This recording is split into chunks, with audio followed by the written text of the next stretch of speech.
It is the afternoon session live at the range. We're here at the old course at St Andrews, Scotland, and my goodness, the atmosphere is building. The crowds are flooding through the gates and are loving every single second of it. 290,000 expected this week, and yesterday was a superb day. We've had a brilliant morning so far. The weather has changed though. It was a little bit rainy and there's no wind whatsoever right now. The sun is coming through. Here with Paul McGinley, winning Ryder Cup captain 2014. Paul, is there a breeze? I'm trying to figure it out. We're here on the range. I can't feel much. There's a little bit, Di. It's coming out of the west again, which is on the range here, left to right, where it's been all week. But the golf course is laid down. That bit of rain overnight is making these greens so much more accessible. There's still a good firm bounce on the fairways. I'm expecting really, really low scoring, not just today, but the next 2 days when the weather forecast is going to be benign again. So watch these guys go now. They're really good when they get pretty soft conditions, and they can now access the pins and carry it over the mounds and stuff where the pins are tucked behind. Yeah, it's great to see, isn't it? Scotty Scheffler, he's out on the course. He's made a few birdies. Jordan Spieth has as well. There we go, 10 miles per hour, it's 16 degrees. It's really warming up. I'm going to have to take my waterproofs off very soon because I'm getting rather toasty. One of the main storylines from yesterday was Rory McIlroy, 6 under par. Great golf from him. Are you liking the body language from Rory? Yep, but there's 3 rounds to go, Di, you know. We all get excited when Rory gets off to a fast start. He did that at a PGA a few weeks ago over in Ohio, and you know, hopefully he's going to keep it going. You know, the thing about it is it's like Lewis Hamilton going round and round a track, you know. Sometimes Rory just skids off a little bit and loses a bit of momentum, and we want him to keep on going round without skidding off, and that means, you know, concentration and not having a soft 9 holes where he plays them in 1 or 2 over and loses ground. So it's tough. The competition around is tough, and you can't afford to come off the boil at any stage. No, they had a massive group following them yesterday in Rory's group. Let's have a look at some let's have a look at the leaderboard from bringing you right up to date with the scores. Yeah, Scotty Scheffler 3 under par for the day.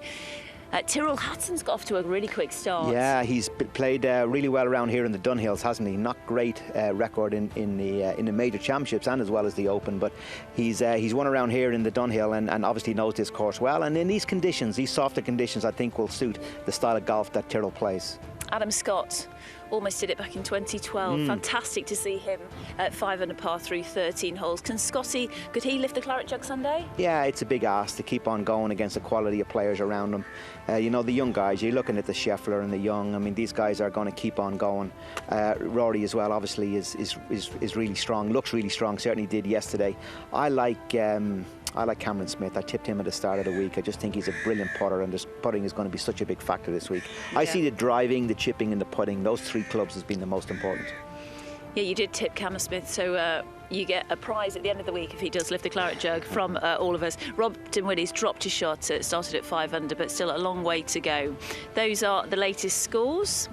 Barkley Brown, a really impressive performance from the amateur. 4 under par with the likes of Lee, Westwood. Some of the tee times I think we can have a quick look at. You mentioned Cam Smith. He's off at 1:04 p.m. in an hour's time with Brooks Koepka and Seamus Power. Seamus was 1 over, the same with Brooks Koepka. So yeah, Cam Smith 5 under. Starts today at 5 under. What's your prediction for his round of golf today? Well, I mean, I'm expecting all of these guys to be in the 60s today. I really do. You know, with the shortness of the golf course, with the firm fairways and the distance they hit the ball nowadays. And you know, we saw Rory McIlroy hit a 2-iron onto the par 4 18th yesterday to the back of the green.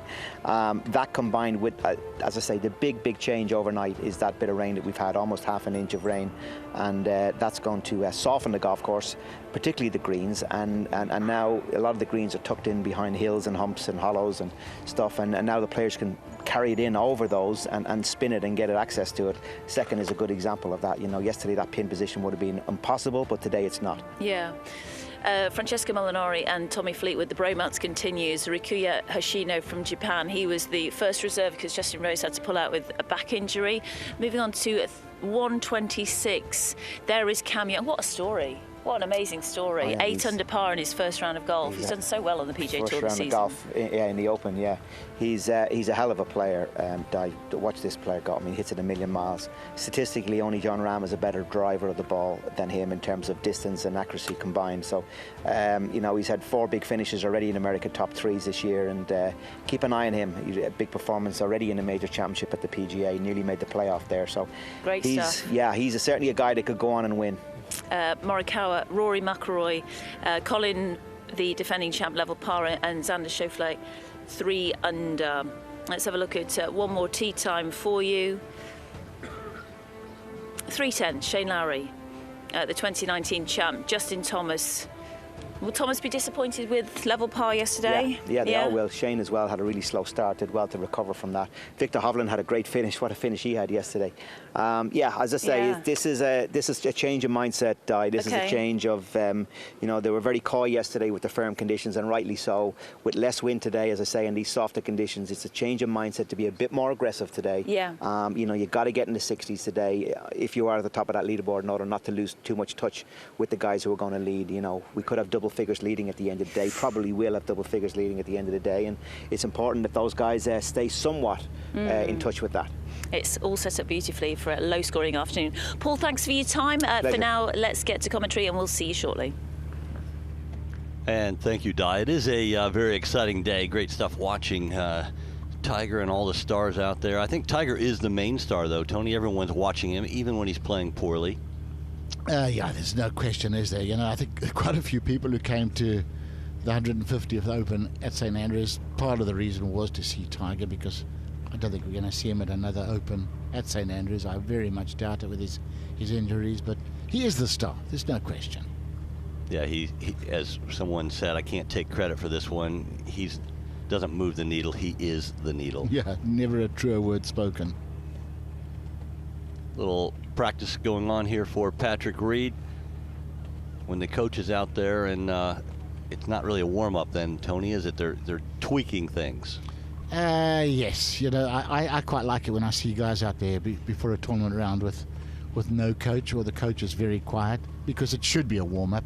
If you know you haven't got your everything, all your ducks lined up and all your practice done, look, we all know you can go out and have a bad day, and you need to find something, and you need the coach just to reaffirm that you are playing well, get you mentally lined up.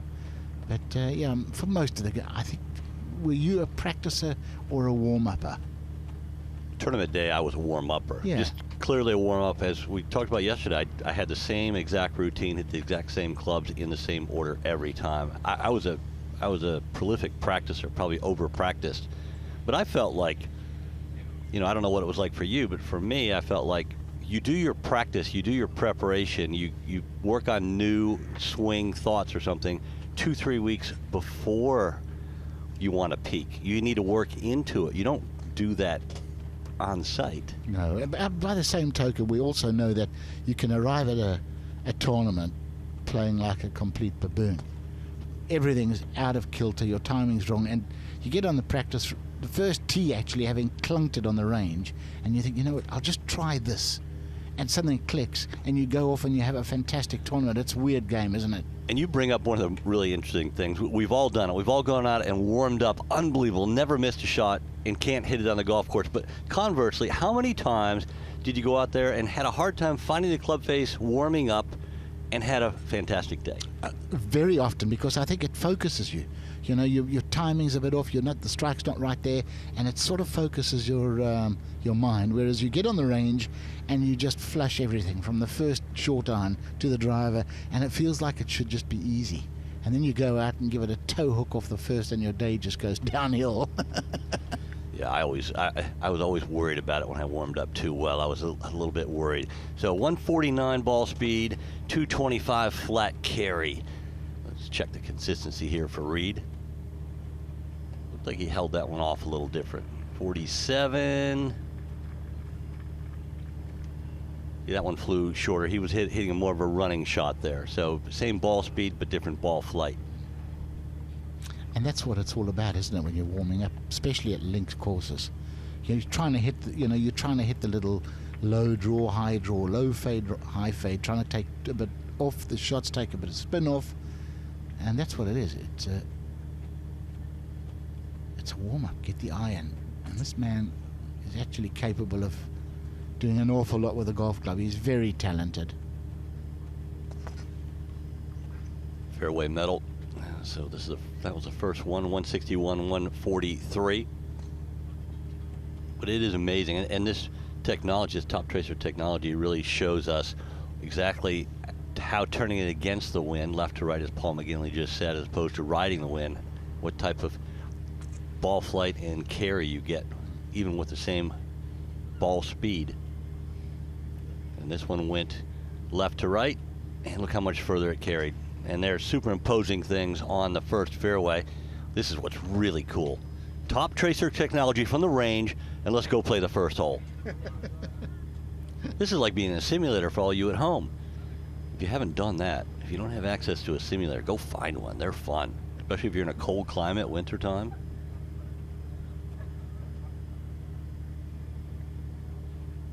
All right, let's see here. I think I'd aim a little further left, but... About there. Yeah, but he played a draw.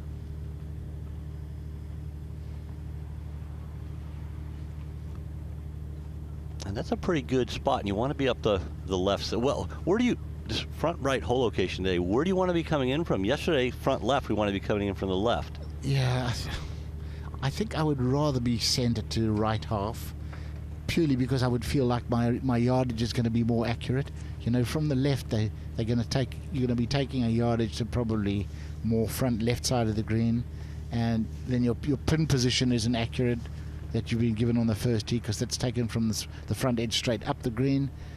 But, you know, those front flags on the first, are you going to mess with them anyway? No, well, today we're seeing the ball spin back a little bit with the rain, a little bit different, and these guys will have been watching some of the morning coverage. They know that things have changed a little bit.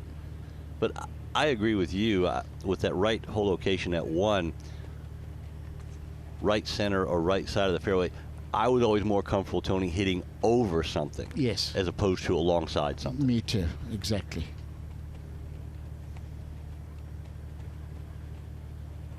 And there's Cam Smith. Shot 67 in the first round. Tied with Robert Dinwiddie after 18 holes. Only 2 players bettered 67. That was Rory McIlroy at 66, and of course Cameron Young with the 64. This young man is the real deal, isn't he? It's only a matter of time before he gets his first major under the belt, I reckon. He does everything fantastically. And confident. Well, one thing about him that bodes well for this week, he's renowned as being one of the best chippers, pitchers, and putters in the game. And that's what the old course is all about. That's what it's all about, Jay. You know, years ago, talking to Nick Price about why he hadn't fared better at St. Andrews, and he said, you know, the reason was because, particularly if there's a bit of wind and the pins, you can hit the ball fantastically all day and never get inside 40 feet. And he said, I just wasn't a good enough long putter. He was a great medium to short length putter, but he said, I wasn't a great long putter, and that really played against him at St. Andrews. And that's a great point. Cam Smith just starting his warm-up, has one of his lofted wedges. Just get a little rhythm, a little feel. Hits it miles too, Jay, and it's natural distance. You know, the last thing you'd ever want to see is a guy like him with his frame get in the gym and try and pump himself up and destroy his body the way several players have done. Well, it's a situation where, you know, your frame, your skeleton is, everyone is different. If you put on all that weight, it's putting a tremendous amount of strain on your body. And I think Cam Smith, the way he's going, he's got plenty of distance. Oh, plenty. I mean, when you think about the guys that have gone to the gym and put on weight, there's been a lot of injuries. Let's start Tiger, DeChambeau, Koepka, Jason Day. You know, these guys that have gone for the gym route, their longevity isn't looking very good right now. It's not looking great, is it? No. Very, very true. I think I would rather be flexible and fast rather than strong and bulky. Yeah, 100%. You know, a guy like Cam Smith, You know, you want to see him working on flexibility, doing a lot of stretching, etc. Which, I mean, we didn't do as much in the old days as these guys do now, but that was our focus, was, you know, keep supple, keep loose, and it did lead to some longevity. You know, it's all about being flexible, Tony. Well, I got to tell you, folks, he's just taken off his shoe and lifted his foot above his head. I can get my foot above your head, but I've got to stand on a ladder to do it. Yeah, but you have to, in order to really do it, you have to have a straight knee. It doesn't count if your knee is bent. Oh, well, that's not fair at all. I'm sorry. It's all about flexibility. Come on. Townsend, that was impressive. That was without warm-up. Oh, my goodness. Yeah, but now you're going to need the physio in an hour's time, aren't you? I'm fine. Love the swing. Simple, isn't it? Simple. Why do you think it's simple? Just straight back and through. I mean, you know, he looks like a guy who's uncomplicated, you know, and, you know, he doesn't drop it inside the line. He takes it back and through on the same path. You know, and that's all about how you learnt the game. You know, some guys just, it's natural. This is how they started.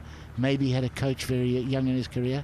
I mean, look at that. Just, you know, if you put lines on that, it's just straight up, straight down. Doesn't work for everybody. Some guys are, you know, Jim Furyk. You know, you draw his, well, it's not a line, it's actually a circle. But how well has he done? Yeah, my coach, who really learned from Ben Hogan, Gardner Dickinson, he said there's always going to be different ways to play the game, but history says this way is the best. And Cam Smith's swing is very good, very repeatable. It's not a timing swing at all. The only thing that's really held Cam Smith back from doing better, he's not the straightest driver. I haven't looked at his stats, to be honest. I sort of had in my mind that he was a reasonably straight driver, but not really, no. No, that's what's hurt him in, you know, in big situations in the past. The odd wild one. Sure, he'll iron that out, because don't you think as you played longer on tour, just naturally your timing, your rhythm, and your accuracy did improve? Definitely. 4 appearances at the Open. Best result, not great. Was it 2019, tied for 20th? Made 3 out of the 4 cuts. But Cam Smith's game travels. It's good on any type of golf course. And let's face it, the Open on a links golf course asks every question. It's not a one-dimensional course at all. And typically, throughout the 4 rounds, you're going to play in some wind, you're going to play in different direction winds, you're probably going to play in some cooler temperatures, some warmer temperatures most of the time. And I love it when you have one day that kind of gets rainy. You know, that's part of playing an outdoor sport, dealing with conditions. Yeah, and I mean, and that is the way at these links courses, isn't it? You can have 4 days of totally different weather. It's another level of challenge that you've got to overcome. And, you know, you've got to be able to do that if you want to be ranked as one of the best golfers in the world. But you're right, his game travels. He can take it anywhere he likes. Of course, his biggest win is the Players this year. But not rushing anything. I like his rhythm in between shots. You know, it's just setting up a good day. Looks calm, having a chat. I think I get more stressed when I will go down to the local cafe to get a coffee than the look on his face. He's just chilled, isn't he? I think a lot of that is his self-belief and, you know, the inner knowledge of how good he is without shoving it in everybody's face. I think he just knows that he's capable of coping with anything out there.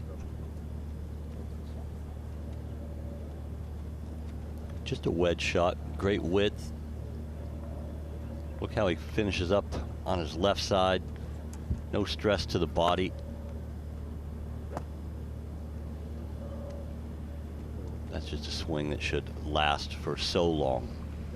I remember when he first came out, you know, Mike Clayton and I messaged each other a fair bit, and he said, just watch out, this kid is the real deal. And if anybody can read golf courses, or golf history, or anything to do with golf, it's Mike Clayton. If you're listening, Clates, we miss you over here. That's just pure poetry from Cam Smith. And as Cam Smith continues his warm-up. Let's head out to find George. Where's George?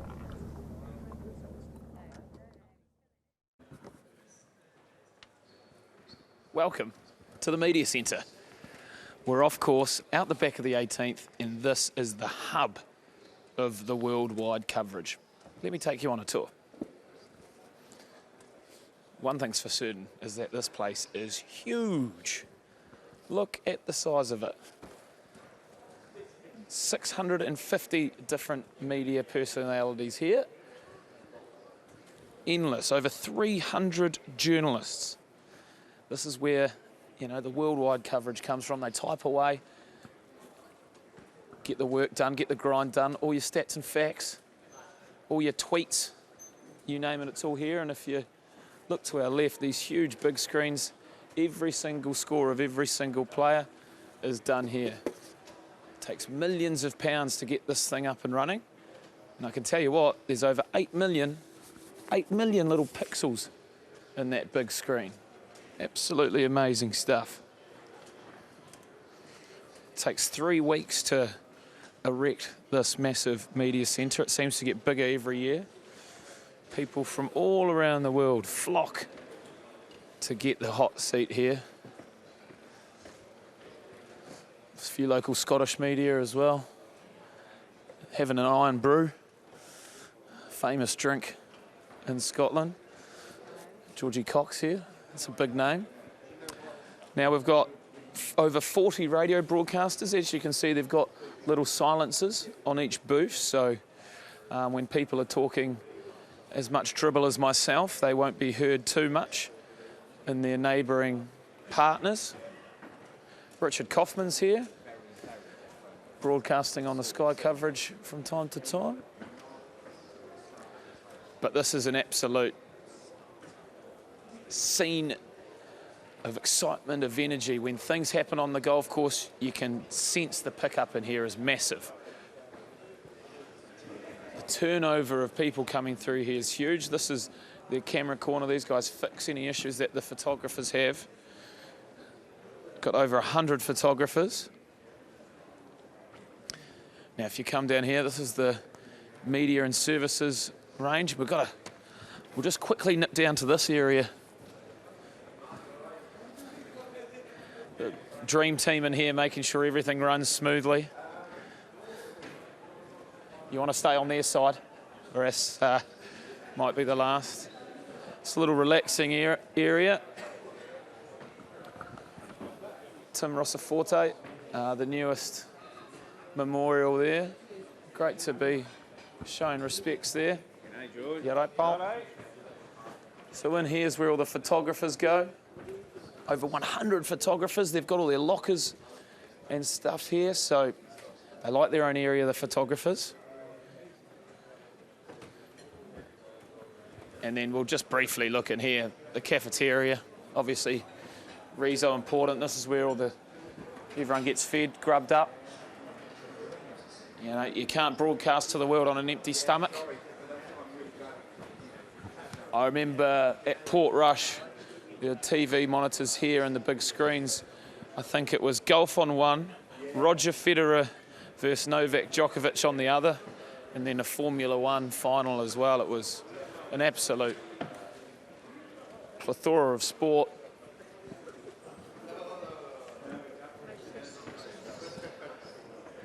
And then here's a little sneaky treat of mine. This is actually one of my favourite rooms. If you just stay there, you can come sneak in here. Maybe you can sneak in here. Come on.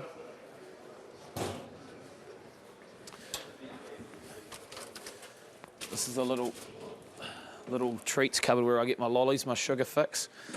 So that's great, but we won't spend too much time in here. So there you have it. One of the biggest media centres in the world.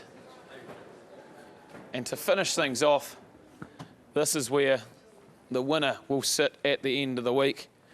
You've seen Tiger, you've seen Rory, you've seen all the big boys. They come in here to start the championship. We test the mics.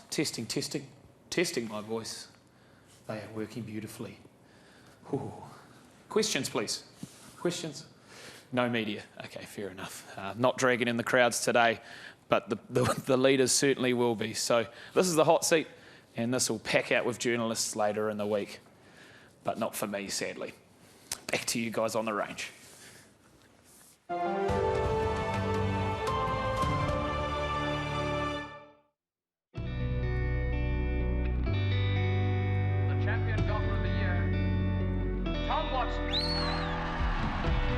To the next 150 years of open golfers, respect the game. And it's there. Watson has this desperately difficult third shot to play. These links courses have been around long before you were born, and will be here long after you're gone. Don't get mad at the wind, the rough, or the bounces. You're in the hands of Mother Nature, after all. Play hard, but play fair.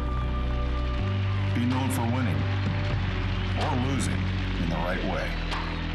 If you're lucky enough to have your name etched on the Claret Jug, look at those names before you.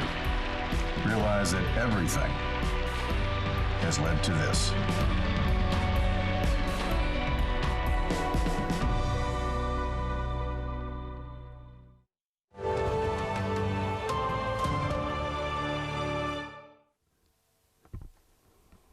And the crowds are out here on a cold, damp morning. Well, it's actually just afternoon now, coming up on 12:30. 150th Open Championship. Standing room only, and there is Bryson DeChambeau, the mad doctor of golf.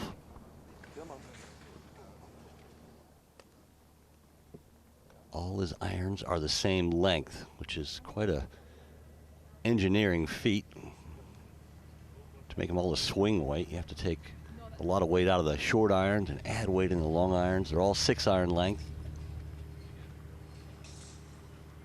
DeChambeau, he doesn't really warm up. He just comes out and starts bashing.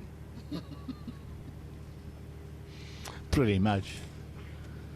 But the same length irons hasn't caught on, has it? You know, you'd think with his results, you know, having won a major, you'd think, you know, somebody else might have thought this is a good idea, but it hasn't really happened. I think it's pretty unique to him, isn't it? It's thinking so far outside the box that no one else has dipped a toe. It has some good merits. I think the tough things from a physics standpoint, Tony, would be the short irons when you're, because you lack the mass in the club head, because you have to get the swing weight the same as the 6-iron, the same as the 3-iron, and you have less weight in the shorter shaft, or in the longer shaft, than you would in a normal sandwich to chip out of the rough and stuff. Yeah, I mean, they'd have to be uniquely made, wouldn't they? You know, if you took a normal set of irons and, you know, stretched the short irons and cut down the long irons all to 6-iron length, it would be the worst mismatch. That would just feel horrendous. You'd have to have access to some pretty good technology, and who's ever making your golf clubs. And there on the right is Brooks Koepka. Of course, those two have entertained the world on social media over the last couple of years. I don't think they go to dinner together much. Both major champions, 4 times for Koepka. 1 major championship, U.S. Open at Winged Foot for DeChambeau.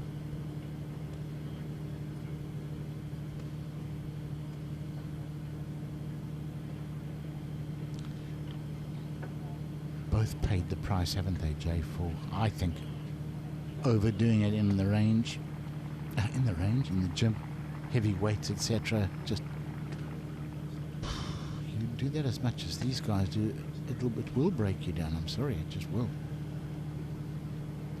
I have a little bit of comparison here. Of course, they're probably not hitting the exact same club, maybe not trying to hit it in the same manner, but just an idea of what they're doing when they're warming up. 204 carry for Koepka. It's probably a 6-iron, and just a smooth one at that. And just a nice solid wedge for DeChambeau. 239. He won't be happy till he can hit a wedge 300 yards, will he? Well, let's look at the consistency. It was 204 the previous shot for Koepka. That one was 202. 210 for DeChambeau.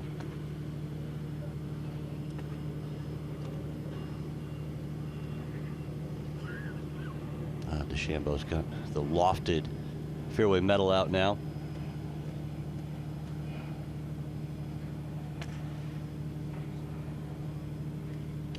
Such a fast speed only action. He gets out of position with that fast swing. How difficult is it to kind of correct? You know what? I was a brisk swinger, but nothing like that. I don't know if I can even comment on it, Jay. It's just, you know, your timing's out. It only has to be out a fraction. You know, if you've got one of those big, lazy, loose swings like an Ernie Els, you know, you can have your timing slightly out, and you can just adjust for it during the swing, during impact. But when it's that fast, phew, I don't know. Okay, so I'm going to bring in something else here. I'm going to bring in a brisk, fast swing, but a Jon Rahm who's a shorter swing that's always on playing. Yep. Well, I think he's got serious longevity, Jon Rahm, unless he has physical issues, which I don't think he's going to have because he's so naturally strong. He's not a guy that's going to need to go to the gym to put on bulk and put on muscle. You know, when it's that short and that brisk and that repetitive, I mean, it just looks the same every time, whether it's a 9-iron or a driver. It is phenomenal. I mean, he's just gonna keep going further and further to the heights of the game, Rahm. Anytime I see a swing that's so one plane, so lacks manipulation down at the bottom to square things up, it looks, okay, that can last a long time. And I know you love it. We all do. Man, he's just gone about it in a completely different way, isn't he, DeChambeau? So the previous one was 250. This is his lofted fairway metal. 254, that's consistency right there. That is amazing. And 177 ball speed, Tony, we would give a lot of money for 177 ball speed with a driver. Well, I'd have to start off in a different life with a different body for starters. That is fierce, isn't it? So 177, 254. Let's check this one. Dependent on shape too, isn't it? You know, if he just hits a slight fade or a slight draw, compare it to the next one. 1 mile an hour slower and just slightly further. Pretty consistent. And that's what these guys are looking for. Their launch monitors in the morning. Launch degrees, ball speed.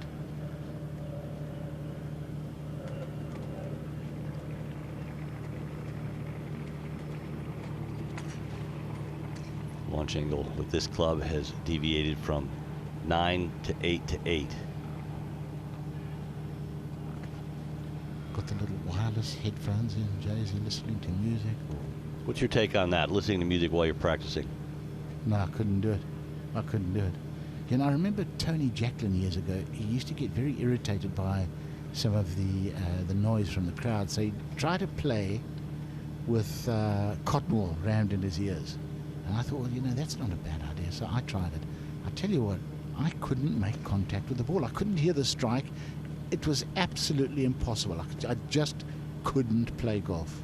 I think sound is so much an important part of golf.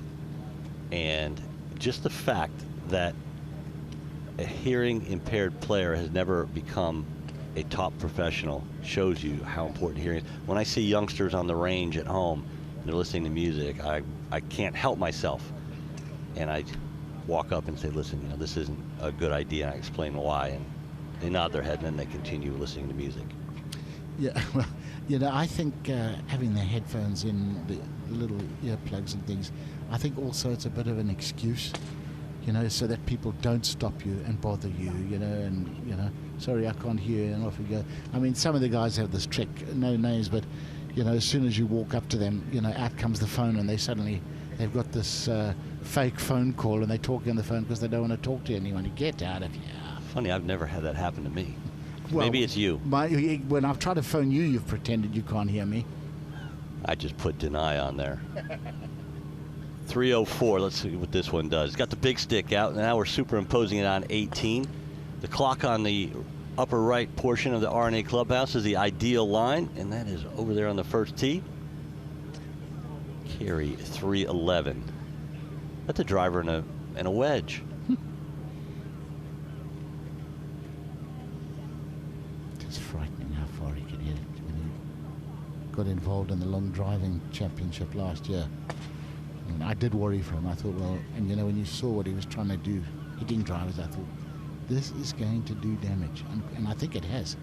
You know, the damage to the wrist, etc. You know, those long drive guys are, you know, they're a different breed. They're built differently. They work out differently. And that's all they do. If you want to have touch and skill, not the way to go. No doubt about it. I mean, he's a tournament player. He shouldn't be messing around with things like that.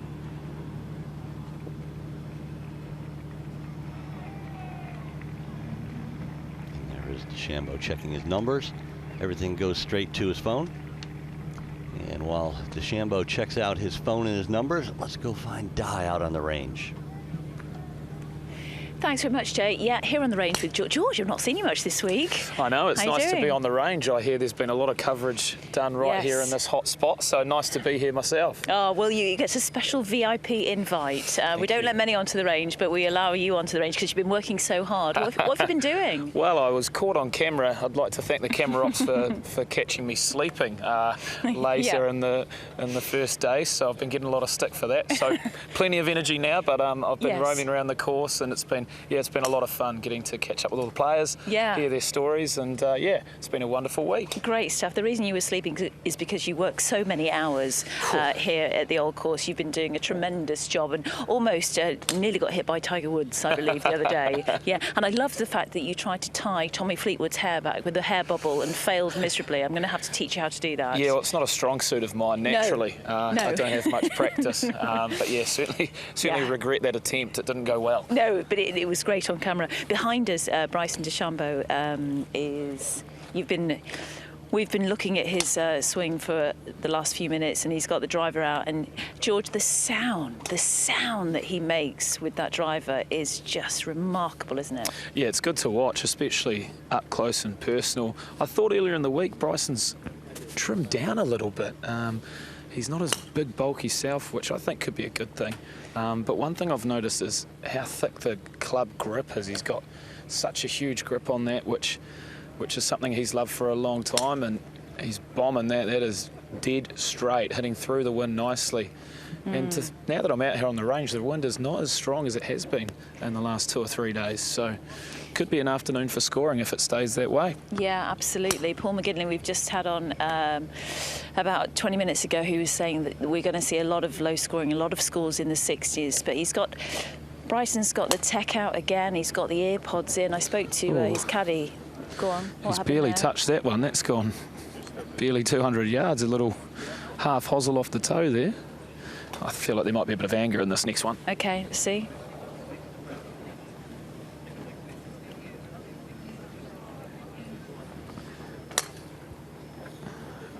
Okay, what was the shape of that one? He's just easing back. That one's fading well out to the right. I don't know what he's doing here, to be honest. He's really slowing down his swing and maybe just trying to find something to click before he really starts launching. But I always find it amazing how high he lifts the club off the ground before impact. It's hovering. That's something I feel very uncomfortable doing. But he's just toying with us here, Bryson. He's working on getting that right elbow in tight to the body.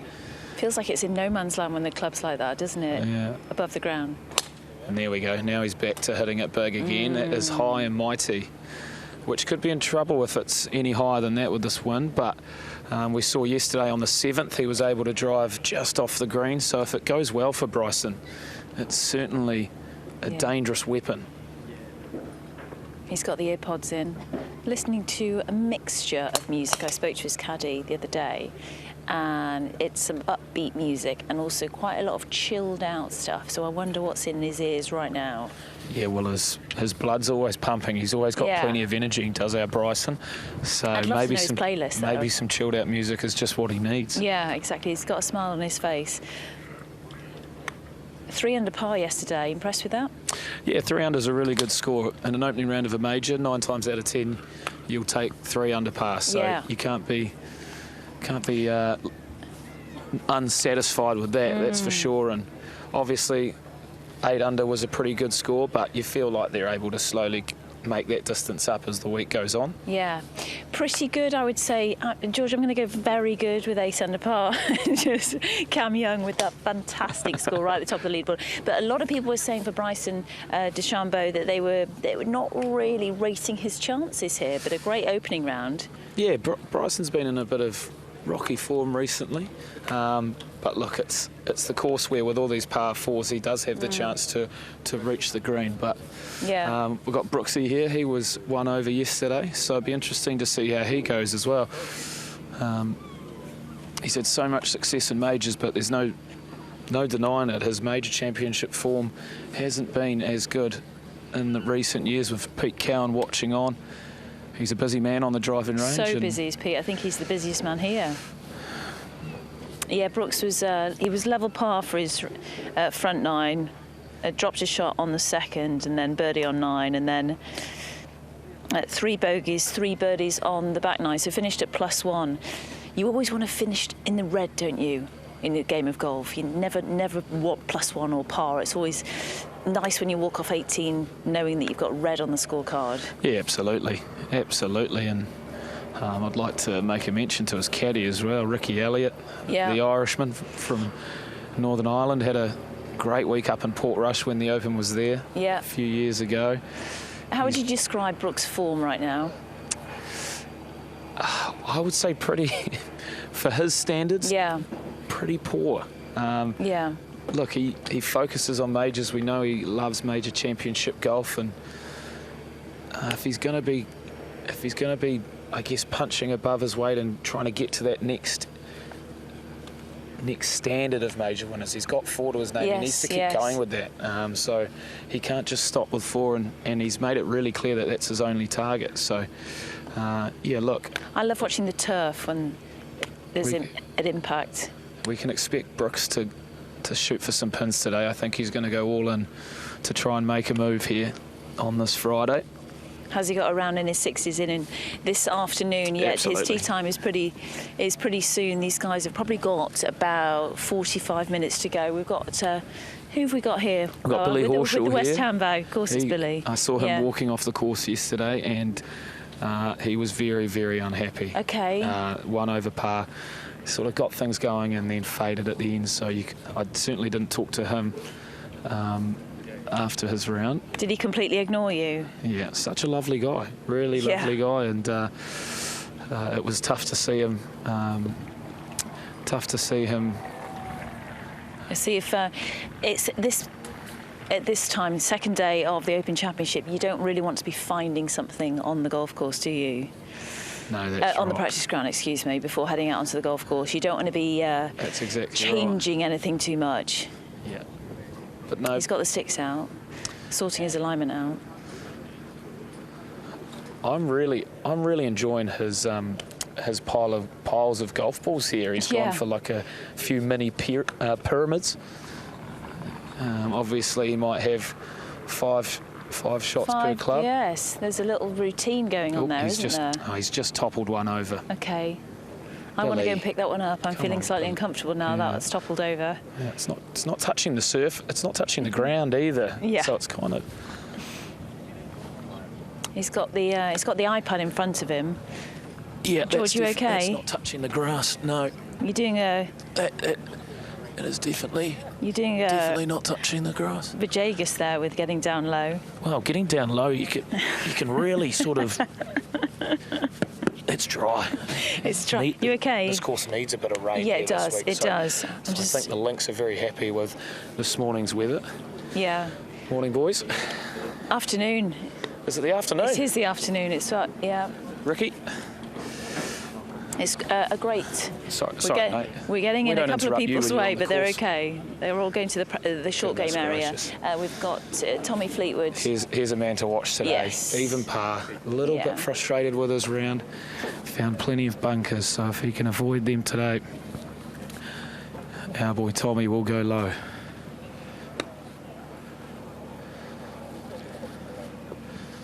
Always uses this contraption for his warm-ups. Getting that angles right, that take-back angle, getting it locked in, making sure his hands are perfectly on plane. Geez, I love that punch. Yeah. Such a nice finish. Tommy in his round yesterday, 3 birdies, a double and a bogey. So as you say, level par, which by his standards he will be frustrated with that, won't he? Yeah, he loves this major championship so much, and he would have been expecting some lower numbers, but as I said, I think he's got it in him to bounce back here today. I spoke to him, was it yesterday? Spoke to him Wednesday. No, spoke to him Wednesday. We were talking about, we talked a little bit about Royal Portrush and that runners-up position, and he said, you know, he did take a lot from being on the green when Shane holed the winning putt and soaked in the happiness that Shane experienced, and was really trying to be in the moment with Shane and take as much from it as he could. And it's really inspired him to want to go on and obviously... Oh, I like that one. George, did you see that? No, I was watching you. Oh, I was listening to you. I was so engrossed by your story and about Tommy Fleetwood. He was great. He was brilliant. We were doing a bit with the On-Course Foundation, which helps rehabilitate injured, wounded and sick servicemen and women through golf, which is a brilliant organisation. They did a huge walk from Royal St George's and stopped off at every open venue on the way to St Andrews. Raised a lot of money and inspired a lot of people. If you don't know about the On-Course Foundation, go and check them out, but Tommy works a lot with them, and he did the 17th and 18th hole as well, which was the final leg. He said it wasn't a long distance. He did the shortest bit, but great to be involved. So yeah, we wish him well for today. Level par, he'll be wanting to go out there and shoot. Oh, the scores are creeping up, aren't they? 8 under. Yeah, I'm just nervous. I know Dustin Johnson's out on the course. He's about 7 under, nearly finished his round. So Tommy will want. He'll want a 5 under par round today. Oh yeah, he'll get that. He'll get will that. he? Okay, oh, yeah. No he's doubt predicting. But okay. In the last sort of 30 metres I've been walking with you, Di. Yeah. I feel like the wind has literally picked up. It has. By about 5 to 10 miles per hour, which is concerning stuff for this. From the west, group. yeah. You've got Rory coming off so late, so be interesting to see what the conditions are like for him. But yeah, you've chatted a lot with Rory this week. Had a good He's been time. on great form. You inspired him to get down from the road on the road hole. He didn't want to damage his putter, did he? Yeah, we had a good time on the road hole, the very famous road hole, the 17th. So, look, I think everyone's been so happy this week, not just Rory. I think the fact of the 150th is here is just it's joyous. Everyone's happy to talk of. It's never been so easy to get interviews, which has been much appreciated for us in here, and the players have been great. But yeah, Rory was great, made up and down, and put me to shame on the 18th in front of a big crowd. So it was you borrowed that £20, didn't you, that you gave to him? Very impressive. Listen, we're going to go up and down the range, and I think hopefully we're going to catch up with Bob MacIntyre, the Scotsman who's doing so well. We're going to go and find him. But for now, as the wind, it is picking up. Let's get back to the guys in the commentary box. Thanks, Di. As we continue to watch Tommy Fleetwood warm up, what's he working on there, Tony, with the alignment stick up in the air? Excellent question, Jay. Not one that I can answer. I mean, we didn't used to go down to the range with Toys R Us. I think he's working on the angle of his shaft. If you have a look at it, they've set it up parallel to the shaft on his club, and I think it's just a little mental guide not to drop it too far inside the line, probably. So it's a swing playing thing. So he's trying to go back and come through on the same swing plane, like we were talking about Rum. Absolutely. And you just see it at the corner of your eye, and it's not interfering in any way, but just a reminder, just a little mental reminder. Delightful guy to be around, Tommy Fleetwood. Now we've got another toy. What is that, Jay? Tell me quickly. Well, it's a watch of some kind. Maybe it's some type of a monitor watch. There's a lot of toys out there. Oh, man. Does he look at it after a shot, or what does he do? Come on, Tommy. We're waiting. No? Maybe it's just a watch. So 128, 172. Let's see how consistent Tommy is. As we know, consistency is what professional golf is all about. Ian Finnis on the bag there. Finno, very popular guy out on tour as well. Great friend of Tommy's. Excellent caddy. and also fun to be around. There we go. Let's get rid of the sticks. Now put those in the bag, Finno, and carry them around for the rest of the day. Oh, those things are light. We use those at my house, but we use them to mark the driveway in the wintertime so the snowplow knows where to go. Oh, I see. Those started off as snowplow markers, and they found their way into golf bags. Is that a fact? Yeah. I know when I hang around you, Townsend, I'm going to learn something every day. I don't really know what I'm talking about. I just try and sound good. convincing. That's what it is. No, that's what in cold climates with a lot of snow, that's what we use them for. Oh, wow. I've almost never seen snow coming from southern Africa. Occasionally in the south of England, but very occasionally where we live now. But yeah, I think that was just a little reminder, wasn't it? Now it's out the way, now he's down to the real business. Absolutely, and as Di and George were just saying, runner-up to Shane Lowry at Royal Portrush in 2019. Best finish for Tommy Fleetwood, and at that point, he was really challenging for all the majors. His game has fallen off a little bit, working things back. Great look there. Just looks like about a 7-iron. Watch this swing. Watch the way he holds off at the end. Almost looks like he's holding off a hook.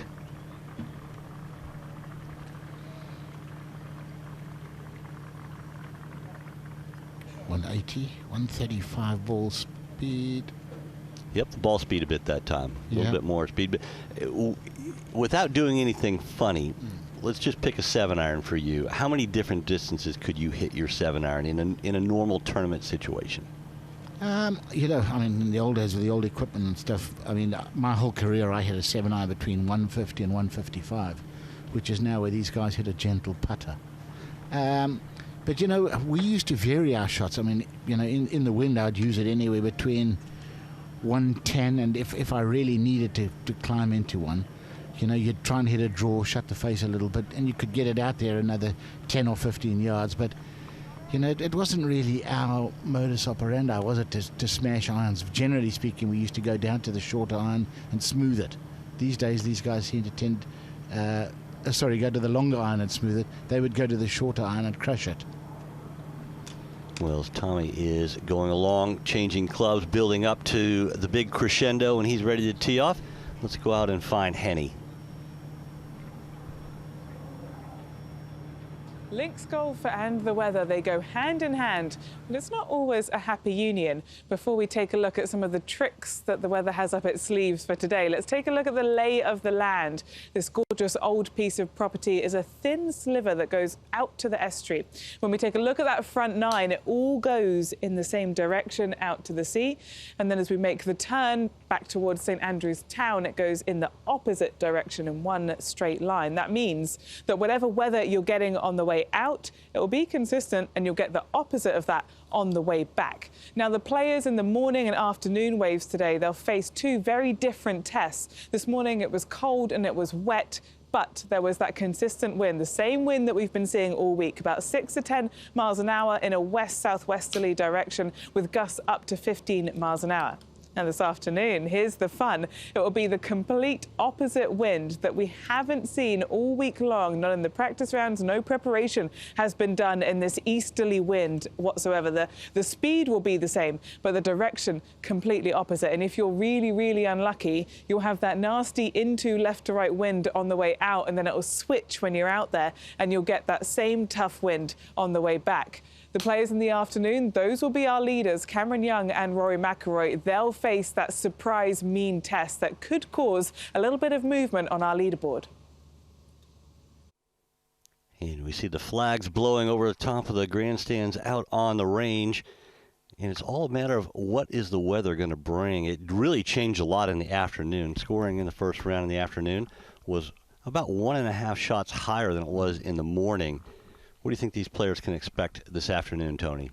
Well, when you're at a links course like this, the weather forecast's a guideline, isn't it? And I felt sorry for the guys yesterday because, generally speaking, you'll get a change of tides and, the wind will get a little harder in the afternoon. But then it can be the opposite at times. I remember playing in the Open at Royal St George's. I was off late early. No, I beg your pardon. late early, and I got out and I just had the best of the weather. It blew a hoolie in the morning the first day, died in the afternoon, calm the second day in the morning, and honestly, it was probably a 6-shot difference, and I was going really well in that tournament. And when I look back at it now, I know a lot of it was the weather.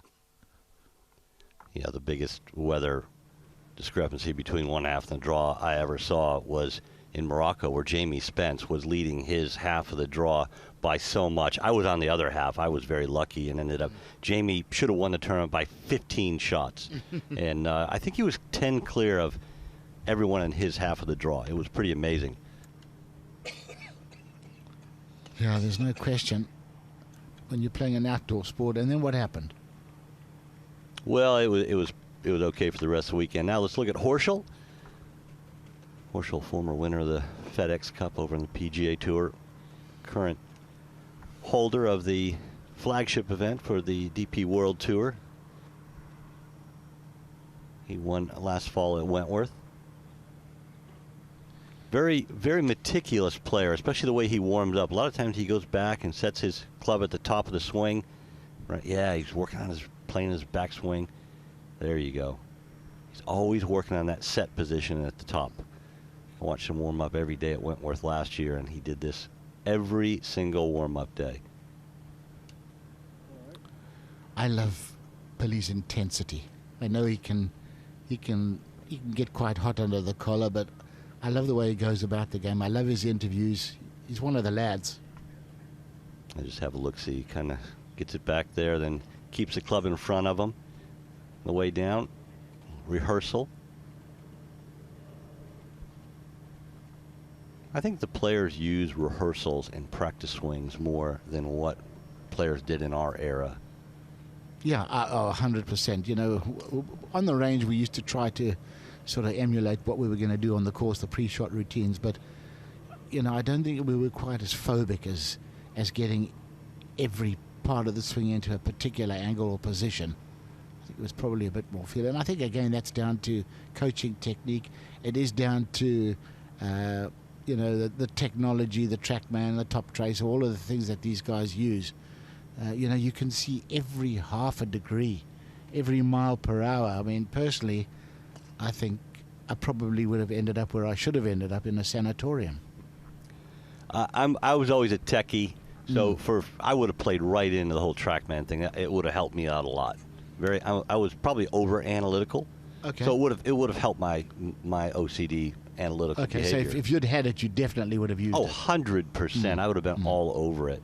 And I think anybody that doesn't use TrackMan today is kind of hurting themselves, because there's so much information. You can dive in really deep, or you can just hit it on the surface. But I think in the morning during the warm-up, especially in a morning round, it helps you with your carry numbers, your ball numbers.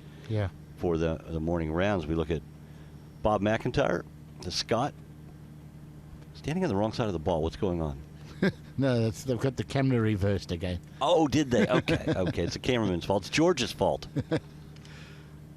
He is an absolute gem, this young guy. He is so down to earth. Oh, hang on, talk about toys. Here we go. Hasn't been playing as well as he did 2 years ago. And such a nice young man, as you said. Oh, isn't he just? If I was going to offer a suggestion, he sets up very open, so for a left-handed player, sets up way to the right. I think when your alignment lines, your setup lines aren't, you know, fairly standard, it takes a little bit of timing. I'd like to see him just square up his stance a little bit at the dress. Yeah, I think that's a pretty good suggestion. Oh.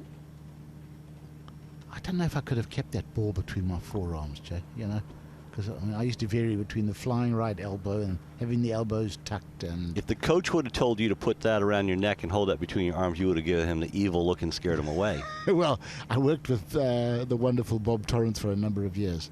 He would have liked to have had one of those to give me a smack over the head when I didn't listen, but that would have been about it.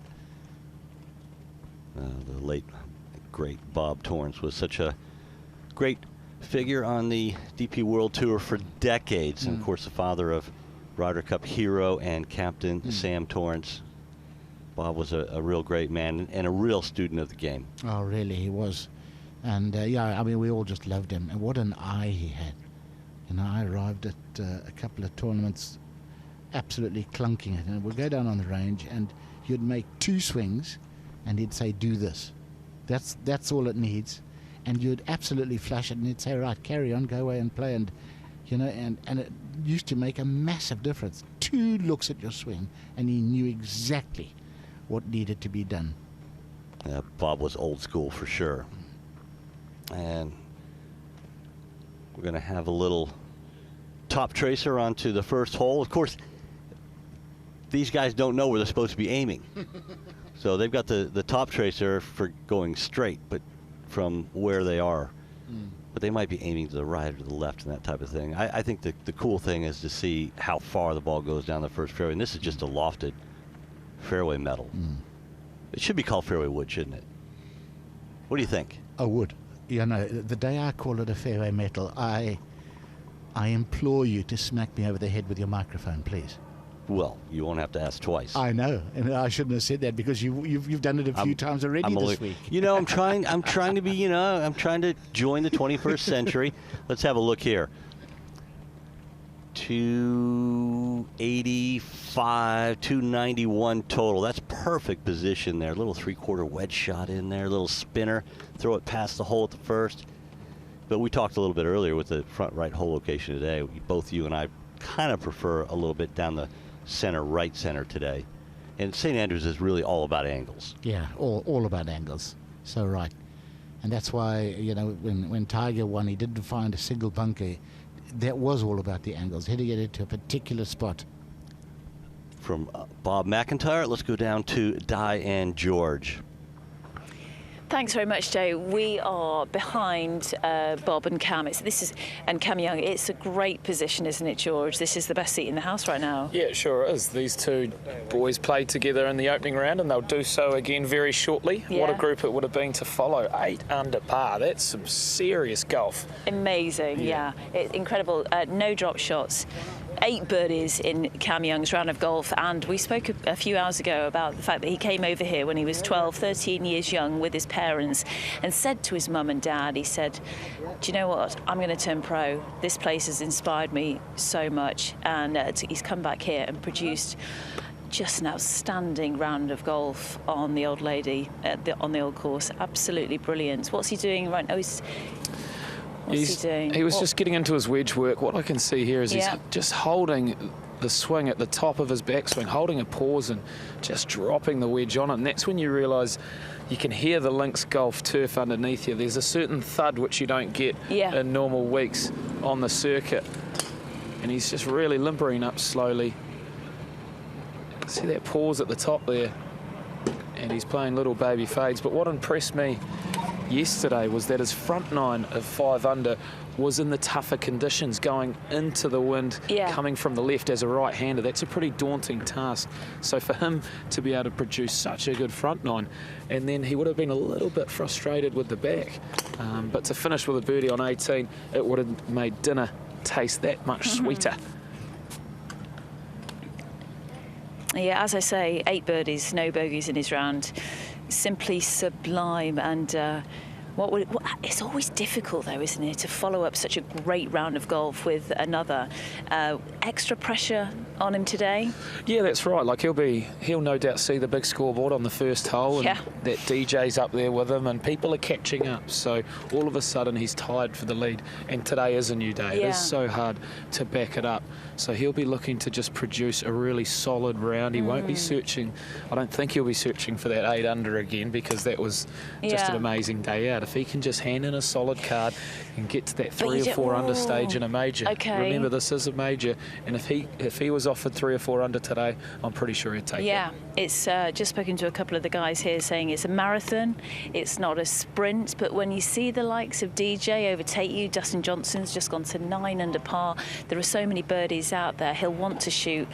He'll want to shoot in the 60s, won't he? Yeah, and saying that, it is the type of course where there are birdies out there, and you do have to be aggressive at certain points.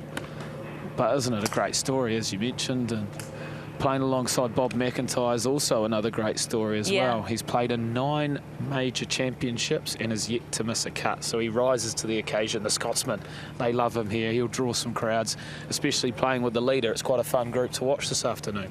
Oh, it really is. It really is. Yeah, Bob MacIntyre, as you say, he's done really well in his last 2 Opens at top 10 finishes. So much home support for Bob. Just having a little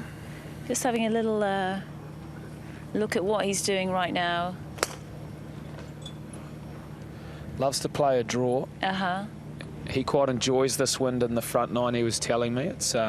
It's really good for him coming off the left. He can just chuck it down the middle of the course, and if he hits it dead straight, so be it. And if he plays his natural shot shape, it's only going to get better and better as the ball goes on. So he'll be loving this wind, and he'll be hoping that the right-handers struggle with it a little bit more.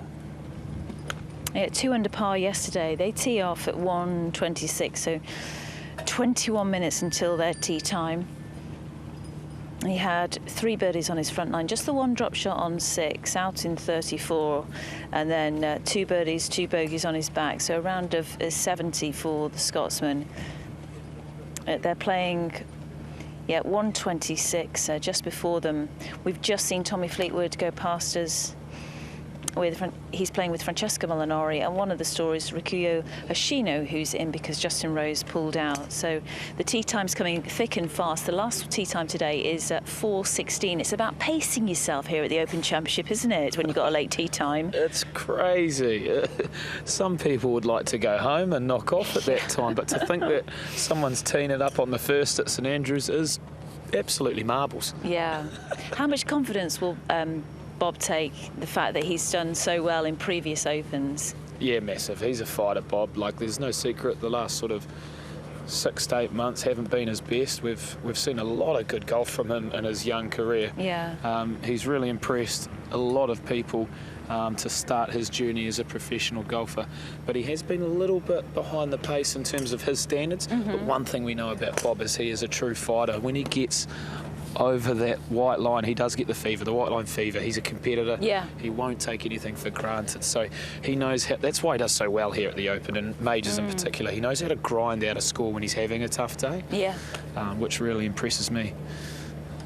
He's got his shinty sticks with him in the lockers. I was in his tailor-made truck yesterday, and he's got this cubby hole with his shinty sticks and balls. So it's very funny. Everyone's got all these hats and all sorts of gizmos, but he just had 2 tennis balls in his locker. So, some of the guys, they love having so many bits of equipment around them. And Bob's just put the TrackMan back in the bag because they know, 19 minutes now till tee off. Yeah. Cam Smith's still having a bit of a grind there.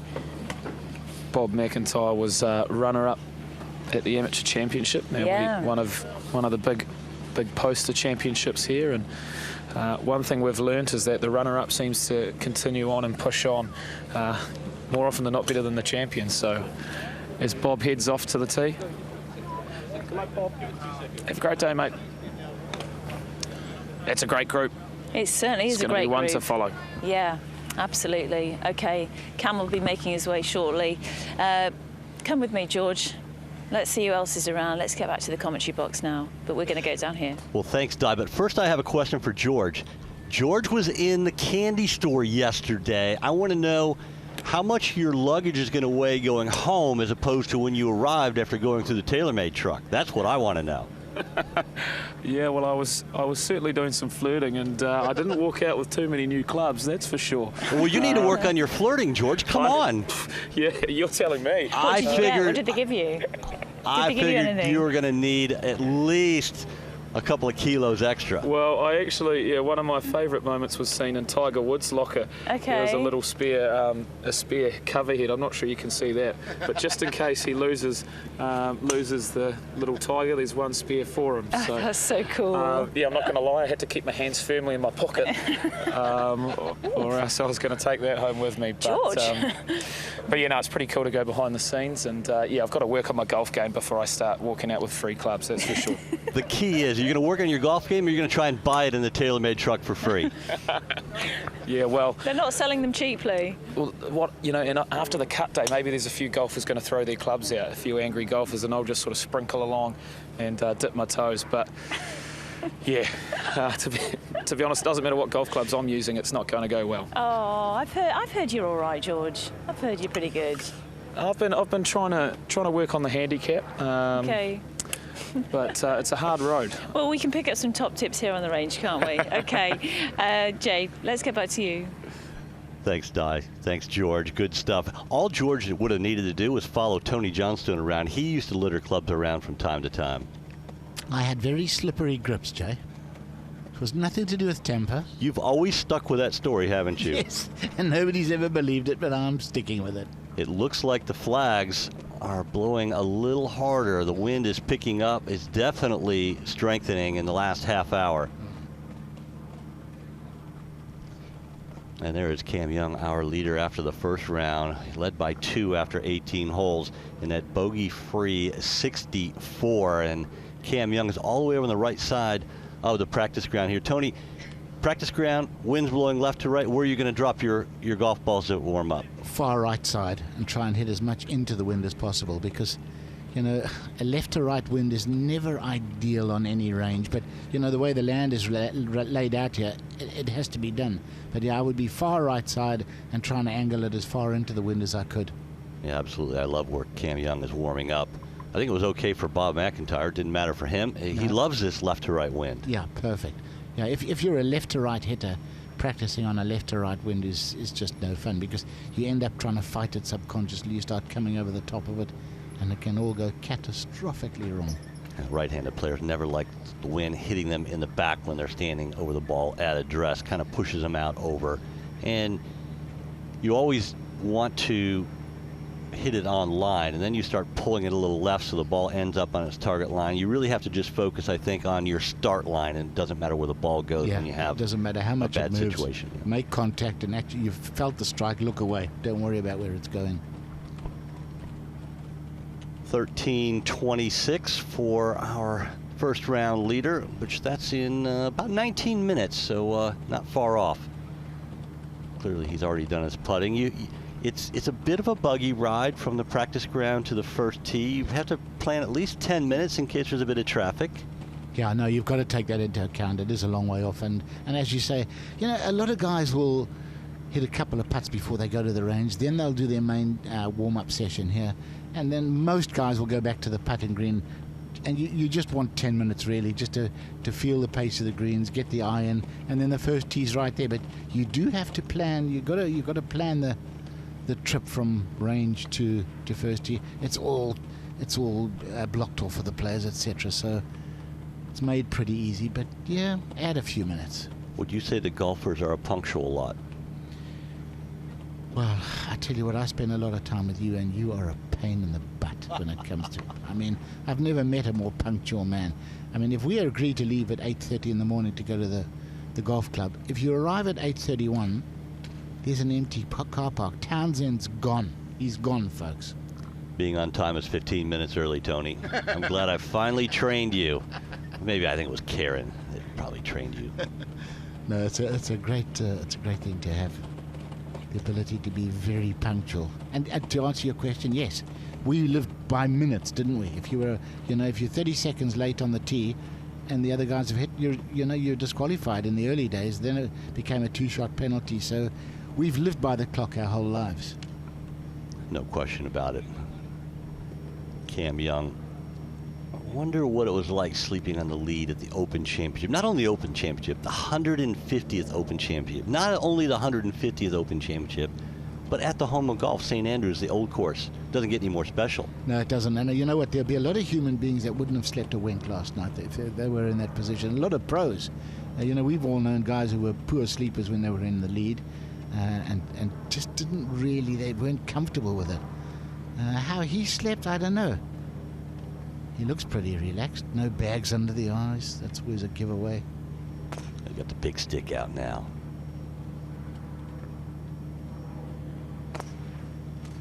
big wide arc, hands high, rips it through. A lot of body rotation through. Serious power there. It looks like his arms are quite away from his body, Tony. His arms aren't really hanging down from his shoulders. No, he is reaching for it a bit, isn't he? You know, and those big wide arcs, the guys with those big wide arcs will be happier when it's less windy. You know, when you've got a big wide swing, it is easier for it to get messed around by the wind. A guy like Jon Rahm, he won't care less what wind there is. You know, that swing is just going to repeat time and time again, year after year. Tony, you're just saying that because of the fact that you're small and never had a big arc. But on that note, let's go down and hear what Henny has to say. Rory McIlroy has such natural athletic prowess that you may watch him and think, I could never possibly emulate what he does. I'm here to tell you that you can, hopefully. I'm going to equate it to throwing a ball and try and simplify it as much as I possibly can. Luckily for us, we have Rory right here in our open zone via our Skyscope. I'm going to start off now with his setup. His legs are nice and strong and he's set. If you were going to try and push Rory over right now, you'd have quite a tough time doing it. That sets the stage for him. Now, as we coil him back up, he moves into his right side nicely. He's in his golf posture, and if I do that to my golf ball throwing comparison, that's you going from your target, coiled up, into your right side, ready to push through. And as we start Rory down on his downswing, we see that weight transference and shift, and he uses the floor really nicely here. So there's a slight squat on the way down as he's getting the weight ready to move through. As we throw our ball, that's you coiled up, and then some people even do a step when they throw a ball as they transfer their weight ready to shift the ball out there. As we see Rory move now, the stage is set up into his balance follow through. That's you having the ball dispatched, ready to your target line. Timing really is everything here. Although the lower body leads the way, you don't want it to spin out and the ball goes right, or for your upper body to move and the ball goes left, upper body to move too quickly. So here we go. Please excuse my upper arm technique. It's not the best, but we go into our right side, use the ground and move it through into a balanced finish. And it's that nice, quick, fluid movement that Rory McIlroy uses to such success. And that's how you too can get your Rory power at home.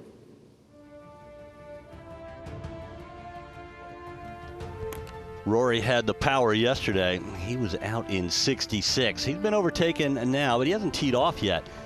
Anytime Rory is going to go out there, he's going to exert his power. And he's driving the ball so well, but they're all chasing right now Dustin Johnson, who just posted a 67.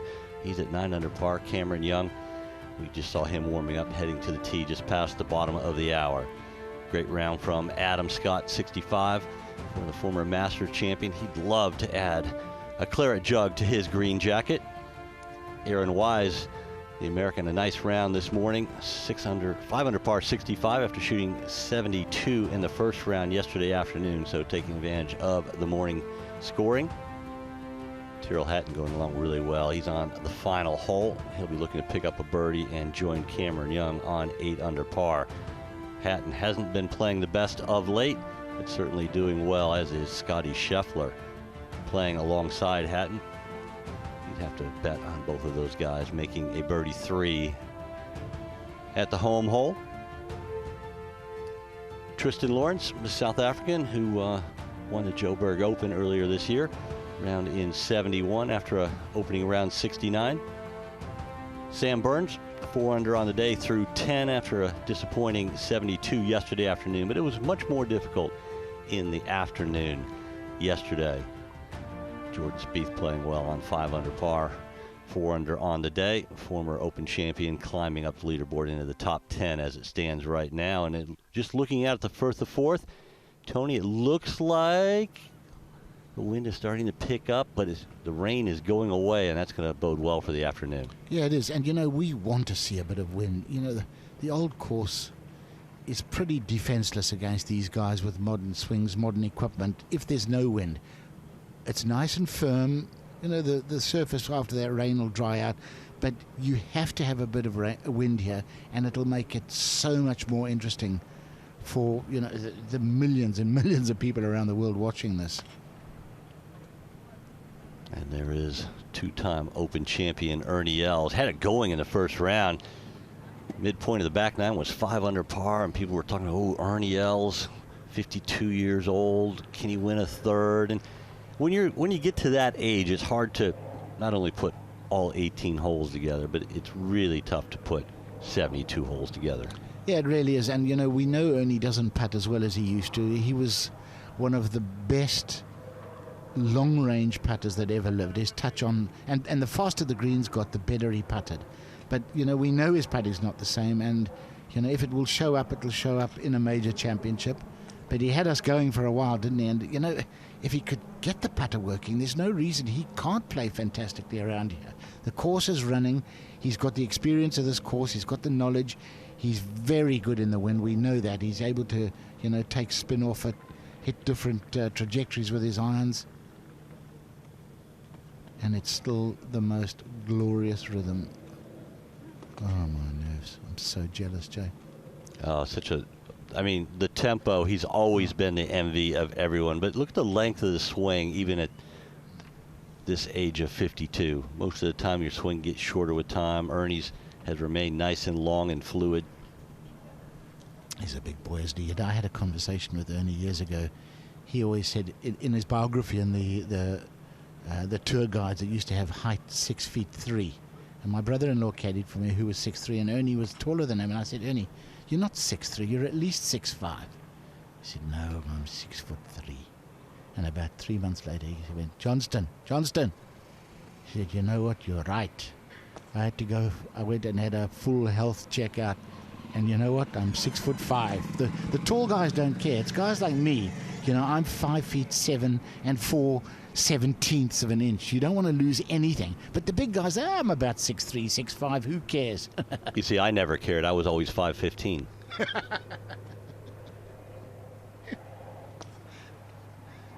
Yeah, he's a big unit. And then, again, we were talking earlier about naturally strong guys. Man, look at the size of those forearms, Jay. We had a good look at the grip. How important is a good neutral grip like Ernie Els just had?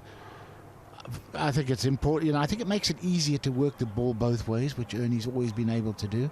You know, his stock shot was a draw when he was playing his best, but he can stand there and just hit a fade. He can hit it high, he can hit it low, he can do anything he wants. And I personally think that's one of the reasons why he was so good around the greens. I think a sort of a neutral to even maybe slightly weak grip. Generally speaking, those guys have great short games. And he had it all, didn't he? Ernie at his prime had it all. Let's watch the way he's going to change clubs. I wanted to watch him put his hands on it, not just. So I noticed when he gripped the club the last time, Ernie had a nice short thumb. Short thumb, long thumb. What are the advantages of each?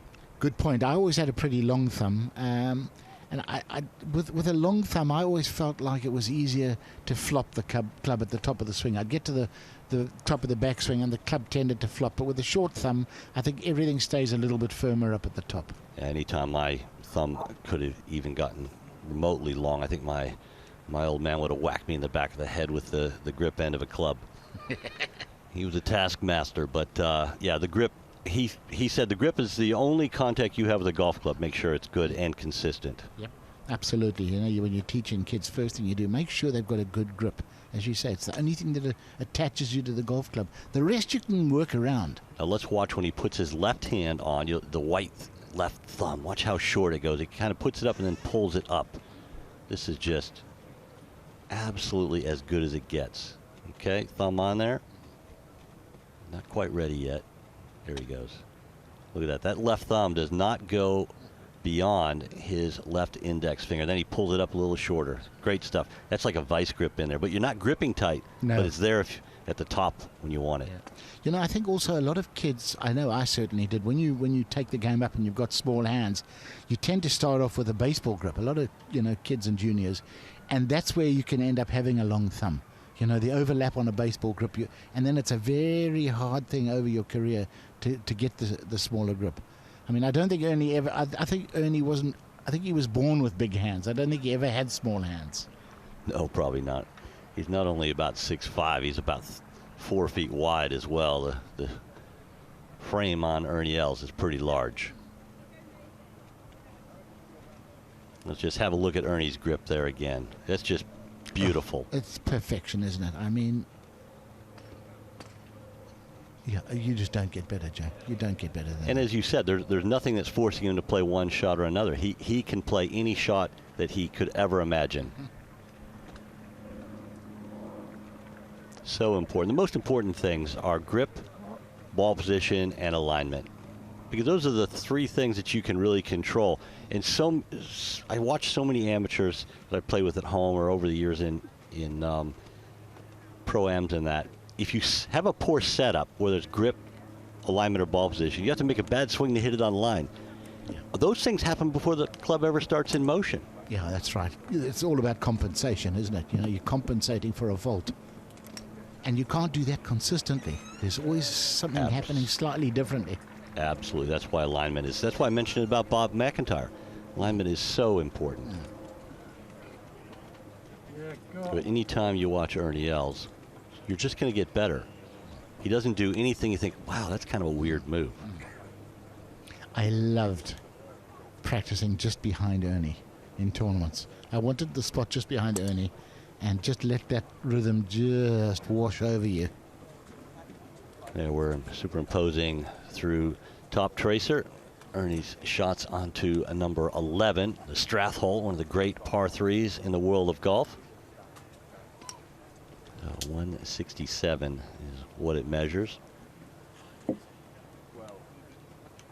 see what he can do the next time. How consistent will he be?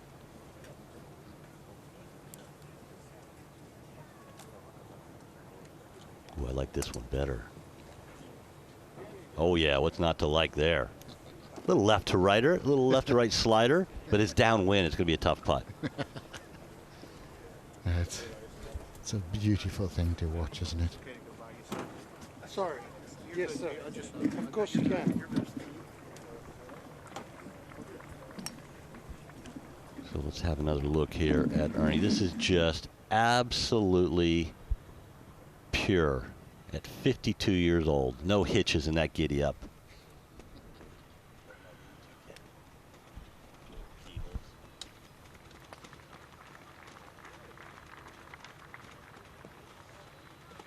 As good as it gets. And as we leave Ernie Els on the range for him to finish his preparation for round 2 of the 150th Open Championship, let's go and hear from Kit Alexander about the key holes here at the Old Course.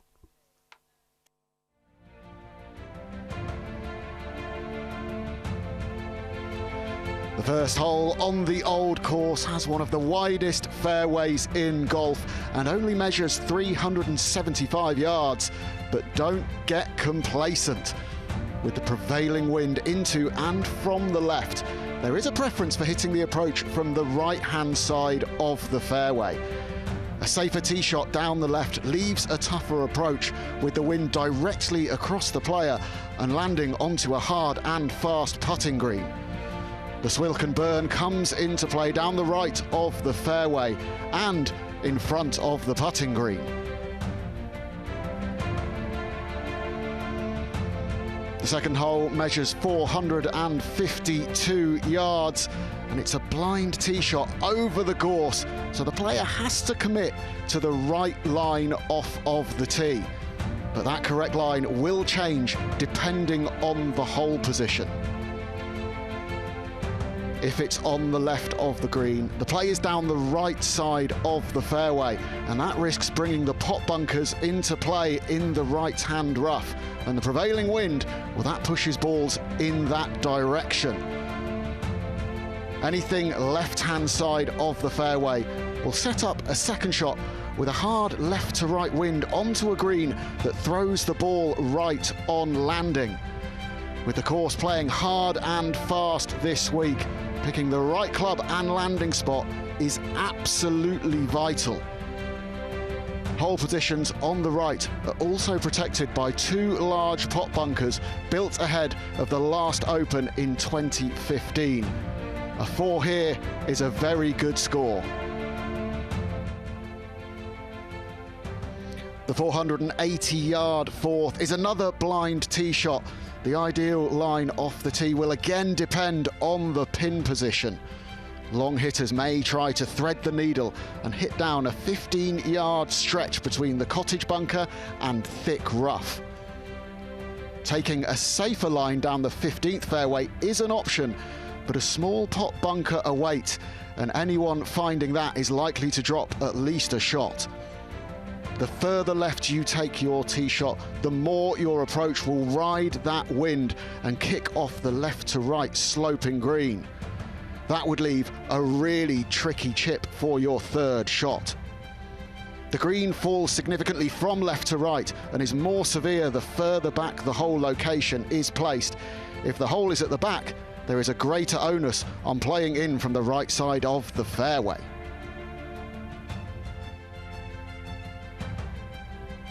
The second par 3 on the course is arguably one of the toughest greens in world golf, with severe slopes from left to right and a prevailing wind from the left as well.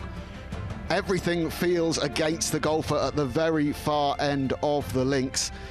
The large hill bunker to the left and strath bunker short along the false front, and the drop-off at the rear of the green reduce the target area significantly. Any tee shot that lands to the left of the hole will result in a difficult downhill putt.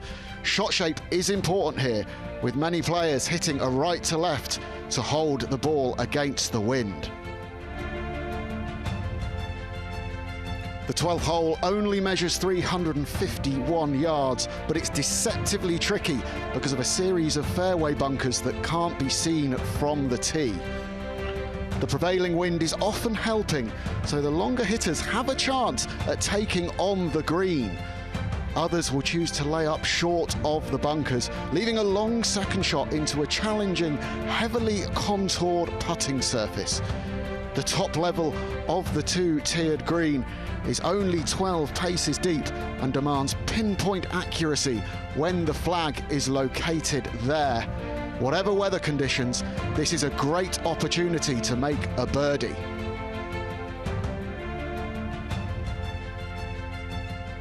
The 13th hole measures 465 yards.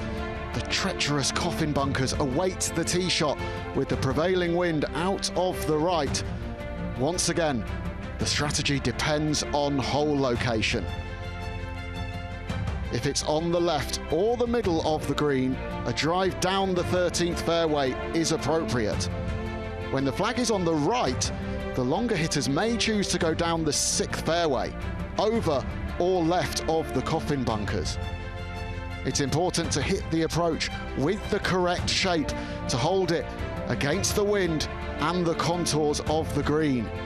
That can be the difference between a birdie chance or a very real danger of a 3-putt on one of the largest greens in the world at 98 yards deep. There's only one option from the 14th tee, right of the birdies and left of the out of bounds, which runs down the right-hand side of the hole. If you're long enough, you can have a crack at the green over hell bunker and a cunning pot bunker named pulpit. If you need to lay up, it's often best to go down the 5th hole. The prevailing wind out of the right and helping will mean approaching the green from the left will allow the golfer to stall the ball in the air against the wind. Approaching from the right with that helping wind and a green that throws the ball to the left could leave a really tough chip.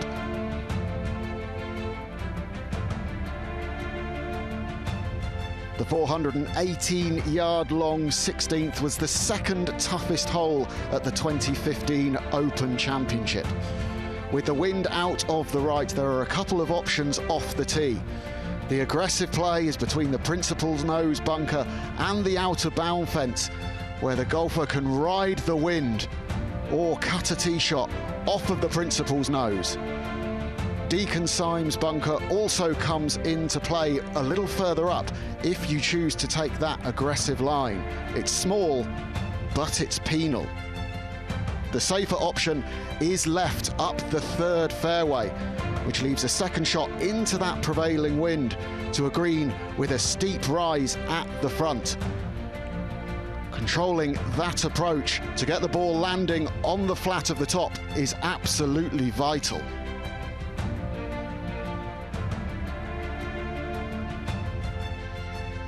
The road hole measures a beastly 495 yards, and it's one of the most iconic and challenging holes in world golf. With the prevailing wind out of the right, the line off the tee is often further right than you expect over the railway sheds. Either skirt the hotel and ride the wind to the 17th fairway, play it safe left down the second fairway, or risk the rough between the two. With a front or right pin position, players can take any option off the tee, but more thought is required when the road bunker is in play with the pin position. Some players choose to miss short or long and left and try their luck getting up and down from there. Long of the green should be avoided at all costs. With a red shale path, the road itself and the boundary of the course symbolised by a wall. And once you get on the green, it's no picnic either. Any four here is hard earned.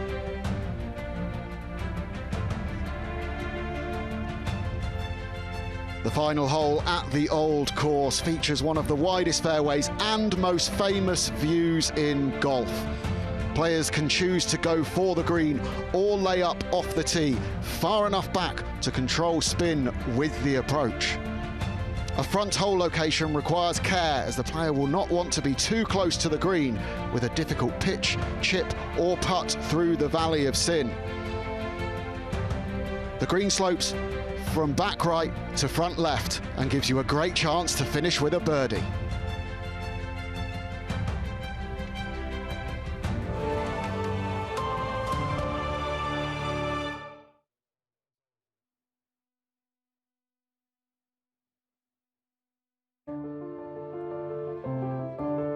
Without your support, I don't think I would be a champion right now.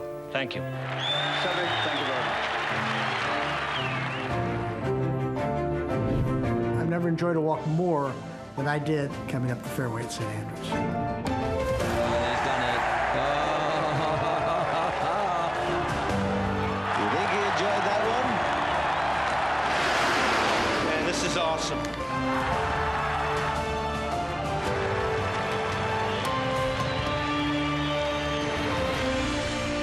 If Nicholas can hold it, he wins. Well, what would old Tom Morris have said of that? Eagle 2. I don't think anything gets cooler than Champion Golfer of the Year. Welcome to St. Andrews.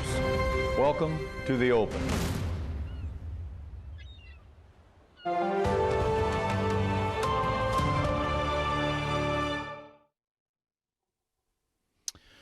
Ooh, I'm not sure I'd like that. I suppose that is the best seat in the house.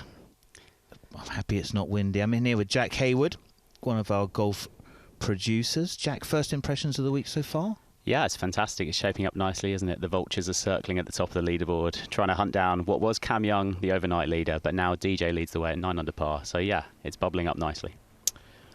Some scenes of the driving range. It's been pretty busy on there. It's a lot more tense today. Some guys thinking about the cut, some guys thinking about becoming the champion golfer of the year. Beautiful scenes, amazing. We have had rain this morning. Did it really soften the course up? I'm not that sure. The guys are coming in saying it's still super fiery. But a zephyr, just a little breeze, and I think that's going to send the scoring tumbling. Yeah, the scoring is certainly hot today. The players are looking confident. The course is gettable. There's still some tuck pins out there. It's a beautiful golf course, isn't it, Simon? You can never get this in truly benign conditions, can you? Because there are so many quirks, so many bumps, so many things that can throw you off. Yeah, I think there's a combination. It's fiery. The bunkers are fiery. The angles are fiery. You know, how many times do you have 45-foot putts to 90-foot putts? It's just some of the unique quirks, but it just sets the scene for the greatest golf championship. The Open, the 150th Open. Dreams are won and lost. So somewhere down there is our intrepid George. George, what are you up to? So we've taken some time to get away from the busyness of St Andrews to a more tranquil environment. And we've got with us here Manuel Ballesteros. Manuel, thank you so much for joining us. You're Seve's eldest brother. How does it feel to be back here in St Andrews and relive some amazing memories? Well, this place is very famous. I would say is the most famous in the world. And it's a pleasure to be here this year, which is very special for two reasons. Because my brother won in 1984, and is the anniversary of the Open, the 150 Opens. Seve said was the greatest moment of his life. Wow. Wow. So he already got two Masters and one Open. This one was the second, so this one was special for him. And how amazing is it for the family to know that Seve's memories have lived on for such a long time here at the Open Championship? Well, we still think about him, at least myself. I think about him every day, believe it or not, every day. And I'm going to think the rest of my life, because Seve for me was more than a brother. We used to travel together. So he was not only a great champion, if not a good brother, and very good person. Tell us a little bit about some of your special moments here. I know you've played in 10 Open Championships yourself. What are some of your fondest memories here? Well, I play the Open in 1978 here. And to be honest, I was playing very well that year. And only I missed on the last 9 holes, the last 9 holes of the Open, because I was thinking about if I finish top 20, maybe next year I don't have to pre-qualify. I remember that. And I couldn't play the 9 holes very well with the wind. Oh, it does look tough out there for the players, doesn't it? What is the wind like out at St Andrews? The wind. How tough is the wind? How tough? You cannot believe it. If blows, it's very difficult, the golf course. Very, very difficult. But if there's no wind, I would say for these players are not difficult. It's not difficult, I mean. And so how are you enjoying the week? The 150th Open, you get to come here and look around. How are you enjoying this week in particular? Well, I am very surprised about the organization. The organization is much better now than before. They get the Open every year better. So I am surprised about that. And I congratulate the RNA because they are doing very well. Nice. How different is St Andrews from when you played it back in the day? What are the massive changes you've noticed since returning here? Well, I remember the clubhouse, for example. I remember Lee Trevinus said to me, Manuel, we cannot put the shoes into the locker. There's no enough room. And they were very old, I remember. But they changed the locker room. And right now it's very, very good. It's, I would say, unbelievable. And just finally, who do you think's going to come out on top this week? Who's your pick to win the 150th Open? Well, that's very difficult. I mean, there are a lot of good players. A lot of them play very good, or most of them. And if I have to pick one, for me is Rory McIlroy. Yeah, nice. And I hear you're after his signature as well. Well, Rory is a part of a good player. He has a very good swing, and he is a very good guy, which is very important. It sure is. Well, as are you, Manuel. It's been great to have you here. Thank you so much for chatting to our listeners back home, and we hope you have a fantastic week. So thank you very much. Well, thank you. I have to thank you know, all the I don't know how to say, UK people, Scottish people. They are very special for me. They were very special for my brother. So I thank all of them on behalf of my brother Seve, which is up there. Oh, that's truly nice, a truly lovely way to say thanks. So thank you very much, and it's a pleasure to talk to you, and your brother's memory obviously lives on very strong. So thank you. Thank you very much. Thank you. Gracias. Well, the Ballesteros family, the great man Seve, he made memories on that 18th green, didn't he? Very sadly missed by the whole golfing world. You, of course, knew him intimately, didn't you, Simon, having worked with him a little bit? Yeah, it was amazing. So, you know, I think every single coach on the European Tour tried to help him to get his game back, and he had a magic, and then he lost the magic, and no one could get it back for him. So, but anyway, an incredible story and pretty sadly missed. How do you deal with that situation, Simon, when someone does, as you say, lose the magic, and perhaps you know that magic's not coming back as the coach, objectively, perhaps you know. How do you deal with that situation? The problem, I think, is like when you're chasing something that you had before. I think the golf swing moves on. The golf swing moves on, and you've got to just be able to run with that. You may have done something 2 years ago which was absolutely amazing, but it was in a combination with many other things, and the whole thing moves on. You've got to be sort of looking at what you're doing right now and fixing it, which is what Pete Cowan is doing with Victor Perez.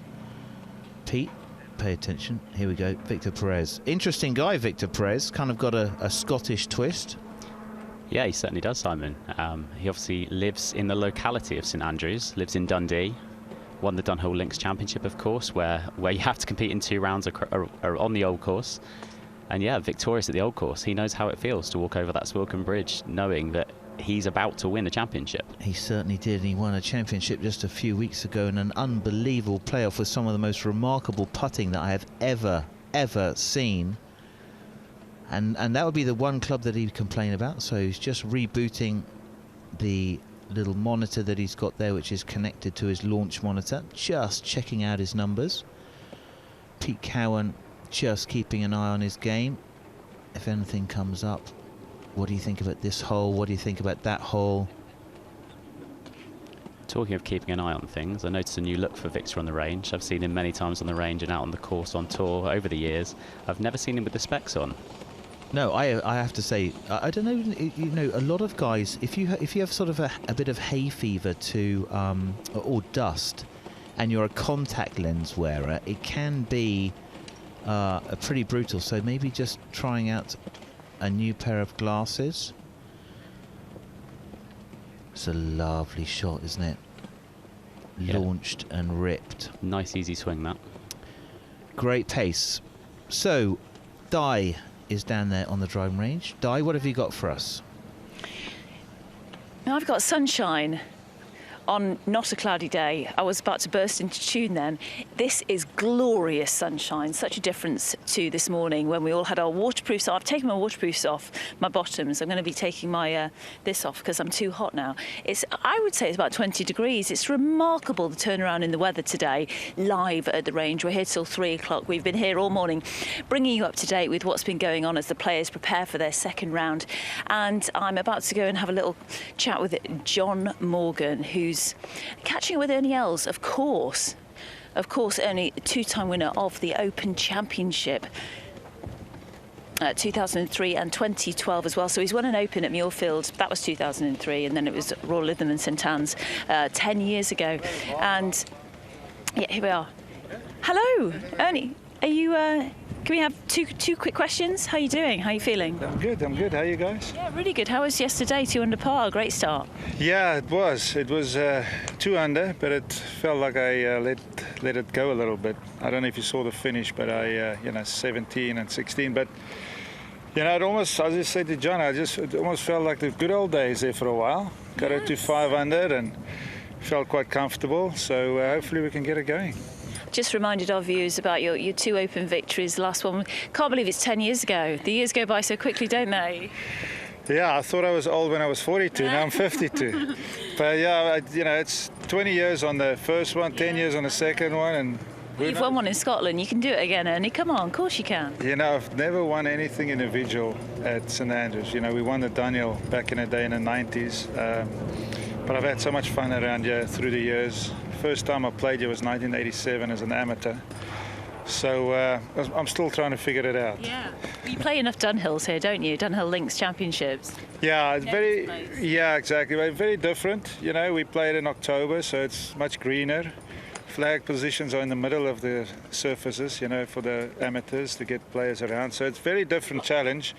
But just shows you the old lady, she's got different ways to play. Definitely. What's the game plan for this afternoon? And can you believe the turnaround in weather? Well, as it gets clearer, the wind's picking up. You can feel that a little bit. It's coming out of the west, southwest. And I saw it might change even late in the afternoon. So let's see what's in store. Yeah. Do you have a score in mind? Yeah, anything under par, obviously. Right, so listen, what do you make of John's hat? Because it's quite remarkable, isn't it? I was thinking to swap with him. I don't know. It looks very South African. Well, mate, you're more than welcome to have it, Ernie, and wear it with pride. Just make sure you sign it after you're done, all right? Because I want it back. Great to chat to you. Good luck today. Okay, guys. Thank you. Wish you the best of luck. Thank you. Top man, Ernie. Thanks for passing by, bud. Top man, absolutely. And John, that hat. It's going down a treat with Ernie. Yes. Well, it's a talking point on the range, isn't it? Happy hat. You look great. You look great. But it's. I mean, he's clipping a few off the top. Let's just turn around here because you're able to see one of the best swingers in the game here. I mean, look how smooth this dude swings it. I mean, you don't get much better. It's ageless as well, isn't it? My goodness. Mean, do you know what? I got inspired by this man. Him, Tiger, all the boys when they were coming through. He's that little bit older generation, just slightly. And, it made me want to just go and win loads of tournaments, left, right and centre. And you're just looking at the way you want to swing it. Yeah, everyone wants to swing it this way, but not everyone's able to swing it that way, Just the rhythm to it. And I love the little wiggle before he takes his backswing. He has stood the test of time. My goodness! And to shoot 2 under yesterday, he said he finished with a couple of bogeys, slightly disappointing finish. But he's so experienced. Put that behind him. Get back out there. Yeah, I mean, I was just chatting to him before you came over, actually, and he just said how tough the pins are. He just, you don't see them pins in the Alfred Dunhill Championship. They put them pretty central for the masses. And it played tough, and he liked it. It brought out the sparkle in him and got him concentrating that a little bit more. And he shot 2 under yesterday, and it could have easily been, 4 under, and now he's pipping them off the top and. I'm loving his swing. Yeah. I mean, and I tell you what, he thinks something's clicked. So beware, everyone. Yeah, he said, beware, everyone, because this is Ernie Els. This is a great story. We had a lot of South African fans here the other day, and I said, who are you rooting for? And the first name off their tongue, the tip of their tongue, Ernie Els. They followed it up with Utilising, but Ernie was number 1 for them. As he said, 20 years since his first Open Championship victory at Muirfield. Yeah. Well, the shot shaping as well. I mean, this is a nice place to come and the array of shots. You don't get bored. You can play anything you want, really. The sensible thing, tight pins. You can feed it against the breeze, hold it up there, get the ball to stop, especially with pins at the front of the green. You can use the wind to your advantage to stop it. Ernie's an expert in these. That's why he's got 2 under his belt. And he's just going through the paces here. He's been out here just chewing the fat, having a bit of a laugh. Look, he's just smiling from ear to ear. Nice and Cash. I'm just checking your tea time. What's your tea time today? 2:25. 2:25. Great stuff. Take yeah, care, you got Ernie. half an hour to go. Great stuff. Enjoy. Nice to speak to you, mate. Have a good one. We can follow him. We'll just have a look Actually, Just have a John, look at the fan base in the distance We're going there. to go this way. I'm tempted to follow him, Ernie, to the tee, but I don't think I'm allowed. Let's go this that'd way. be pretty good. Yeah. Just looking at everyone's just piled up here on the range. It is incredible. The sunscreen has come out. The waterproofs. Everyone's got big bags. Waterproofs have gone in the bags. Yeah. Sunscreen has come out, and it's a completely different kettle of fish right now, isn't it? But yeah, the wind has definitely picked up, as Ernie said. Got Luke List to our right-hand side here, swinging it nice. Yeah. This main man here. As we see Colin Morikawa. Yeah, that was a big cheer for Colin Morikawa, the defending champion, who's coming our way. Huge cheer for Rory as well. We're trying to keep our eyes on him, but at the moment we've got Colin walking past us. Colin looking nice and dapper, sharp as always. In the group with Rory. Ah, there we go. He's all in blue. Let's keep walking, John. Yeah, we couldn't see with the plethora of people that were around him. Harry's in the red. We've got him now. We've got him. 6 under par yesterday, John. Yeah. I just spoke to George. Call me Dave. There we go. I mean, it was a great opening round. We just want him to follow it up with another successful one. We take you back to 2010 when there's that 63 followed by 80. Yeah. But what difference do you see in Rory over the past 12 years? I don't know. He's got the bit between his teeth. I mean, he's worked hard on his game. I think he says, people have been looking at him with his wedge play. I think he's flattened out the ball flight on his wedges. It's very much more controlled. Harry Diamond on the bag, Mike Bannon there as well, his coach. And, I was based at Hollywood Golf Club, the head pro Crooksey, who's at Hollywood, and that's Rory's home club where he came from. Yeah. We see JT here and Xander Schauffele, the man who's hot in form as well, will come into the range. The afternoon lot ready to get warmed up, and yeah, Rory just swinging beautifully, I gotta say. And he looks at ease, he looks all comfort,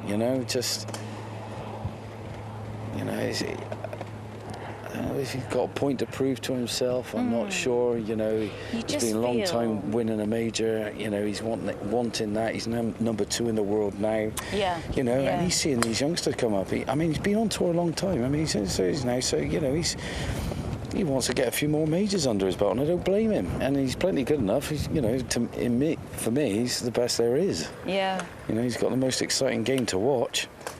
And really great, real confidence boost to get back into that winning circle. I know it's PGA Tour victory, Canadian Open, but to get the winning juices flowing again recently must give you a massive boost. Well, I'm sure you can sometimes nearly forget about it, and you think it's a country mile away sometimes when you haven't had it for a long time. But yeah, that win will definitely reignite every bit in his bones and soul, that's for sure. And now he's facing back into the breeze, trying to dictate how the ball's moving in the air and just dictating the ball flight and everything like that. So he's going to go through the bang. He's going to start with wedges, then he'll work himself up to the big dog, and he'll be sending that out the back of the range before you know it. It's at miles, doesn't he? Certainly does. So much chat about his wedge play of late, especially at the Canadian Open, and what an improvement he's made with it. Yeah, I think he's control. One hop and the stop. He's just... that could be down to ball, that could be down to the club, that could be down to, I think more so is definitely down to technique, and something he's been working hard on. It's just keeping it shallow, keeping the ball on the face that little bit longer, not get too steep on it, and then you get a little bit more control. And but he knows that. It's Rory McIlroy. You don't get the number 1 in the world without that for a while and win umpteen majors and don't know what you're doing. Putting's going to be tough this afternoon, John. Yes, it is. I think it is. I think the winds are supposed to get up a little bit, maybe cool off, so it's going to be a little bit harder for the players. But of course, it's playing lovely out there. It certainly is. We've seen some low scores. Dustin Johnson is in the clubhouse, 9 under par. DJ's had around a 5 under, shot 4 under yesterday. So do you think players will be looking at leaderboards before they go out? No need to really. I mean, they'll push themselves anyway. Yeah. They'll always push themselves. We're sportsmen. We'll try and beat the golf course every time we can. We'll stand on every tee box and try and dominate it. We want to birdie every hole. We know we're not going to, but we'll always try. We'll try and give ourselves a good position to tackle it. But I'm just every time I watch Rory, I just so impressed by the athletic move he has and the core strength he has. Well, do you know what? He's been hanging out with Tiger recently, and we've seen Tiger over the years. I mean, he's had his injuries, but all that work ethic in the gym does pay off. I mean, your swing is adapted around all that hard work that you put into it. And Rory's set an example. I mean, for me, when I was on tour, it was Tiger and Vijay Singh, and I played a lot with Vijay, and these were the two biggest workhorses off the golf course you'd ever come across. And to join the ranks of these guys that got to #1 and win loads of majors, and win order of merits, you got to follow suit. You just have to. Got to keep up, haven't you? You do, and if you work hard on the right things, you sustain yourself a long time. Just don't go above and beyond and push to the limits too much. You got to stay as natural as you possibly can. I think Rory's swing has not changed a lot, and that's a nice thing to see. And I think that's long term, it's going to be beneficial for him. I mean, a bunch of birdies on his card yesterday, 7 in total. The relationship he's got as he walks towards his bag with Harry Diamond is it's really developed, hasn't it? It has. There's been a lot of speculation. Harry, is he the right man for the job on the bag? I think he is. I've known Harry a long time. They're best of mates. They're someone to lean on, cry on. If he lost his rag a little bit, it wouldn't be taken to heart too much. It would be all forgive and forget, and let's move on. And Harry knows him so well. When you've got a best friend, it's always a little bit of a saving grace, I think. And someone that wants to put in the whole 9 yards, which Harry will. Harry's a good player in his own right as well, and knows his own game well, but also Rory's extremely well. So I like where it goes. He knows his limits. The thing is, he's hung around him long enough. He knows everything that he can do. And it's a family kind of affair as well. All Northern Ireland's, and he's got the whole country behind him. And definitely. And he's a crowd favourite here this week at the Open Championship. They were just thousands of them following Rory's group yesterday, and more of the same today. He's off just before 3 o'clock this afternoon as he finishes off in Bay 24, day 2 of the Open. The sun is beaming down, the wind is picking up. We are so excited to see the scores unfold this afternoon. John, you've been a treat. I love your hat. I love your personality. You look great. Did you get it in the merchandise store? Did you? Oh, no, the merchandise store at Glastonbury Festival. Okay. Right. I've been to the merchandise store, and it's always full of treats. I've spent quite a lot of money, but got all my Christmas presents. But I love the colours. They suit your eyes. Staring into your eyes right now. I know. Oh, look at you. I'm blushing. Me too. Okay. This is a great spot. I'm going to continue watching Rory. Back to you guys in the commentary box. No doubt there'll be a comment right now. Oh yes. Di flirting away there with Johnny. I thought it was very touching, fetching. It is a magnificent hat, though, isn't it? Oh, Johnny has got a collection of hats. I have seen that. Yes, I have seen that. Ernie Els nearly took that one out on the golf course today. Rory McIlroy. Robert. Yes. What do you want to say about Rory? Great start. Great start. I always thought that was a very hard round for him, the first round. Oh, for sure. Yeah, for sure. He's in just the right place where he wants to be. His game was in full flow yesterday. He doesn't have to do anything. He's just got the same application, same old, and see where he is after 36 holes. Doesn't have to find anything else. No, I think that's really refreshing, because you're not burning up a lot of energy. Mike Bannon's just kind of cruising it out there. No one's really stressed. Rory just getting a few numbers going here, maybe just taking out the effects of the wind, just making sure he's got his club speed, ball speed and carry numbers all organised. That looks like the 46-degree wedge. He's got to be happy that he's only 3 behind going into the second round. Oh, I think that's absolutely right. And I mean, the the conditions have really settled down, and so will there be a wind that picks up this evening as everything clears out? We don't obviously know that, but I mean this is absolutely as ideal as it could possibly be. Yeah, generally there's a bit more breeze in the afternoon, and then as we saw last night, it dies away. This is not going to scare Rory McIlroy, this breeze. It's a normal light sea breeze at St Andrews with a bit of sunshine. It was quite cool this morning on the range. Oh yeah, guys in waterproofs and umbrellas. So Rory McIlroy's golf swing. Is that as good as it gets? It's uber talented, I know that much. And watching Rory wheel that driver that he does, the way he does, is something to behold. It's such, you know, it's the first point of contact in your arsenal. If you can drive it like he does, time and time again, miles down, generally speaking on the fairway, if not far away, goodness me, you look at a golf course and you think, right, that's 4 birdies straight away on the par 5s. Then he's got a bunch of holes he can drive here. That's if it all goes to plan. Of course, golf is not like that. But for Rory, he's got plenty of slack. It's not that he's operating like a 500cc engine. He's a 3-litre engine just going at a 3/4 pace, which is the same speed as other people at top speed. Yeah, that I think is the big difference, isn't it? And around this golf course, you know, certainly power helps you, but you cannot overpower the old course at St Andrews. The humps and undulations, the combinations, the green sights, the long putts. You've got to be good at a bunch of different things, including the mental part, being patient, being in the right places. It's so corrugated, the surface here. When you look at the overhead plan of St Andrews, it's so corrugated. I described it this morning as you get out of bed and leave your duvet in a hump, and that's what the fairways are like. Oh, I love that. That's excellent. No, it is. And you know, you could have 2 balls that pitch a foot apart.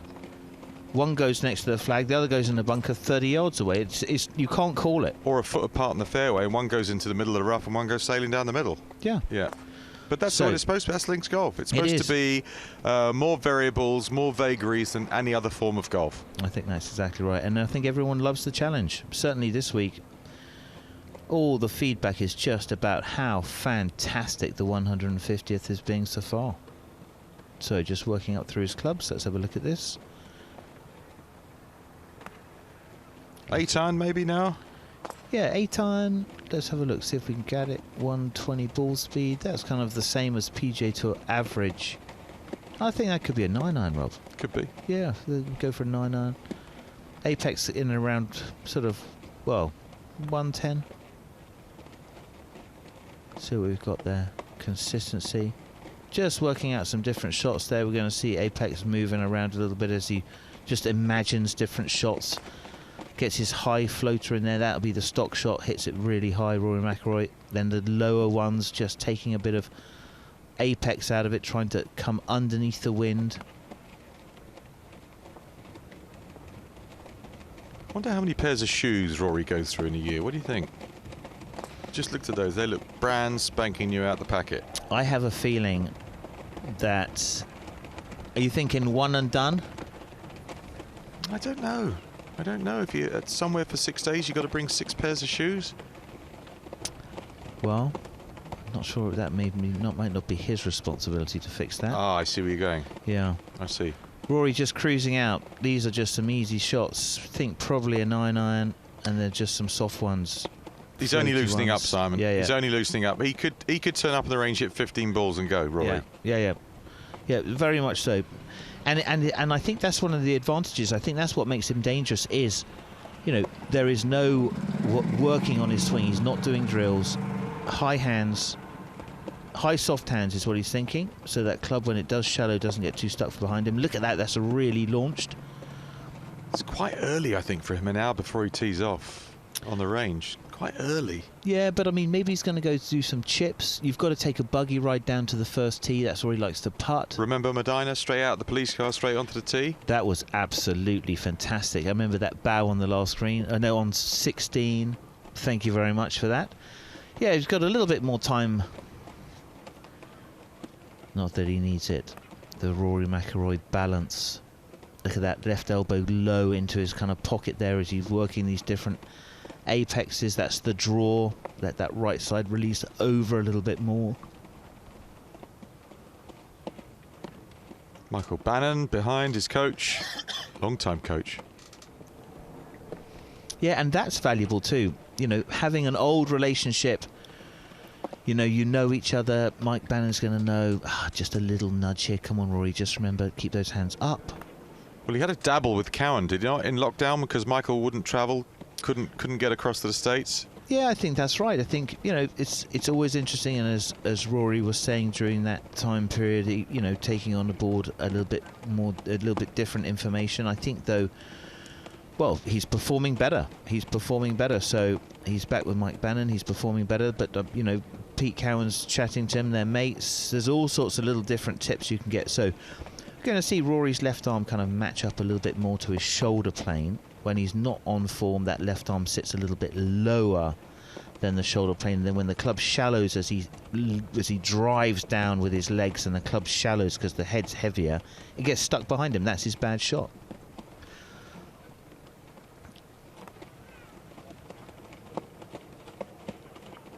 So balanced, isn't it?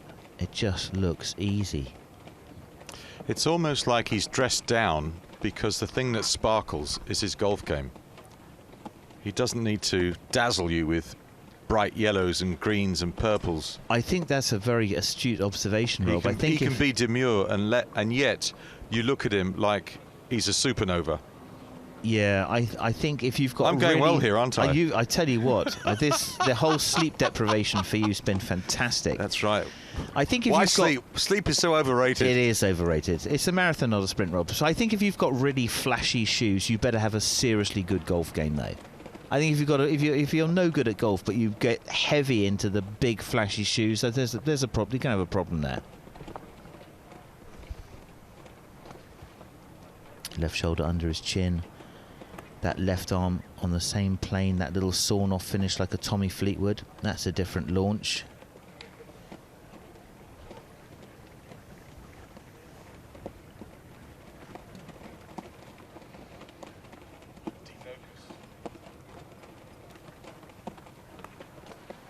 That little sawn-off finish, just working these shots. That's the little slide up. Here we go. Number 2. Club 12, left hip pocket. Look at Michael Bannon there. He's going, yeah, good one, Rory. Yeah, that's good. But that's what he should be doing. That's good. It's good. They've got the feel. He's staying out of his way. He'll speak if he's spoken to. Otherwise, he's just going to keep it as uncomplicated as possible. Rory doesn't owe him anything. He knows if he needs Mike.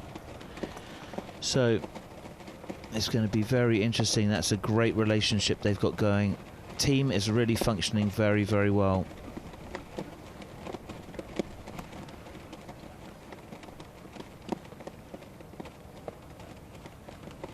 Just another flush for Rory.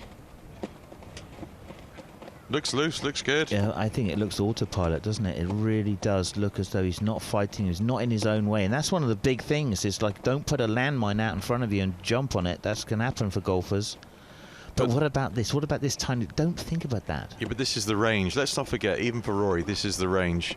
Tiger looked great on the range yesterday and went out and shot 78. It's only the range. Lots of people can make nice range swings.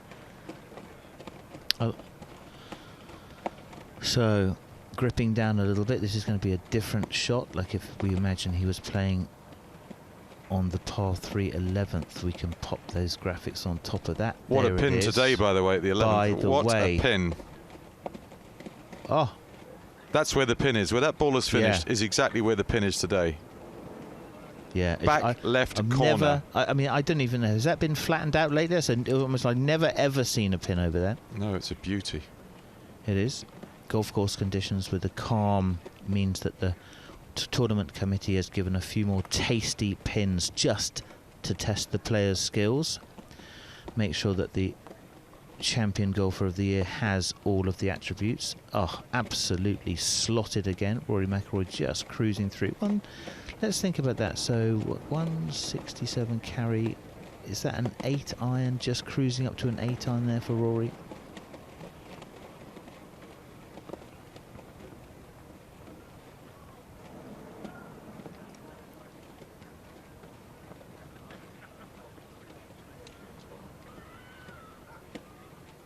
So he's got more bat in his hand now. into the mid-irons.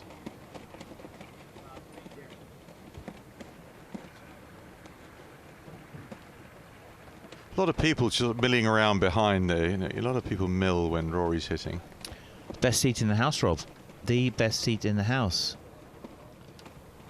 Rory McIlroy. Hydration is key. So they keep telling us.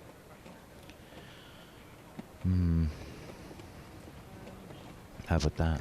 Does anything hydrate you? I mean, it would have to be a fruit juice, I would say, Rob, of some sort. It's not a bad open record. You know, a lot of people said that Rory's game wasn't translatable and wouldn't be suitable to Open Championship play, but showed us again yesterday. Well, he's also said that, hasn't he? He's been hit up in the wind, and he said, you know, listen, guys, I hit the ball high. I'm not changing my swing for 1 week. He made that quote as a young man, so I think he has learnt how to knock the ball down a little bit more. But St Andrews, it tests you. It generally wins. Every now and again, it allows someone some magic, but it generally wins. I wonder how many shots Harry Diamond has watched from behind Rory down the line on the range. A lot. Yeah, 500,000? Be a big number. It would be a big number, yeah. It would be a big number. It build up a lot of knowledge, a lot of trust, and it's just, there'll be a flashpoint. There'll be like 1 point during the day when Harry makes an opinion or has something and says, hang on a second, what are we doing here? And that's the value. Harry's got the brownest legs in Ireland. I'm actually gonna throw in Darren Clark. Not bad, Darren Clark. And the other brown-legged Podrick Harrington. No, he's not in the class of Harry. Harry's the king. Is he? Yeah. Okay. Well, we have to do a Pantone check later on. I don't know exactly what it is. A lot of melanin in there. Okay, I'm gonna pull in Clarkey. You're gonna give me Harry when you check it out. Okay, fine. Yeah. Okay. Little sawn-off finish. Rory McIlroy. All about the weight shift. It's just as though the spine is there, the hips coil up, and then the hips uncoil, and everything else happens. It's just like the hands, the arms, the shaft just sits in there. Magnificent movement. Slightly built, very strong, and very, very long. Actually, not so slightly built, I don't know. I think Justin Thomas is slightly built, and I think Will Zalatoris is slightly built. But Rory's, he's more set than that.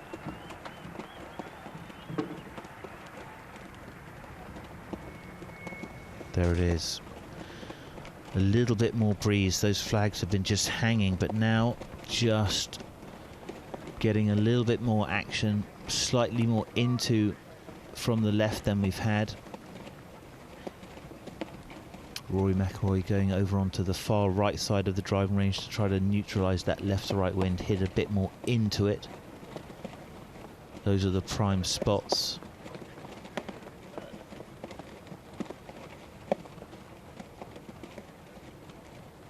Taking his time.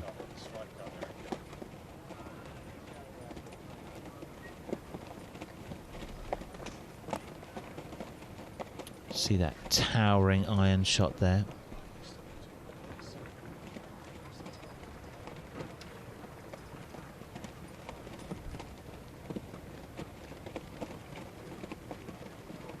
It's a great turf to hit off.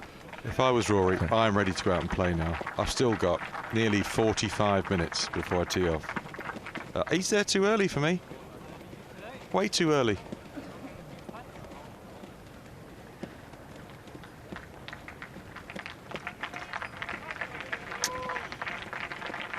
Another links specialist joins or arrives on the driving range. Shane Lowry, another links specialist. But eyes on Rory McIlroy and his warm-up. And in no hurry. He's killing time. I would prefer that he was more concentrated, shorter time, bit more tempo in the whole thing, and then go. Yeah, it's going to be interesting to see. He's obviously picked this as a very slow-mo rhythm, but as you say... That's how Rory plays golf. He should get up, see it, hit it, go and find it, hit it, repeat. That's how he plays. I think that's how you got to play St Andrews. I think you can so overthink it.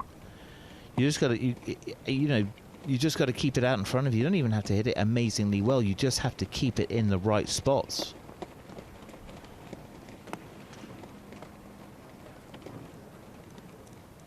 Yeah, it's just one after another, shell down the middle. Yeah, probably a 6-iron.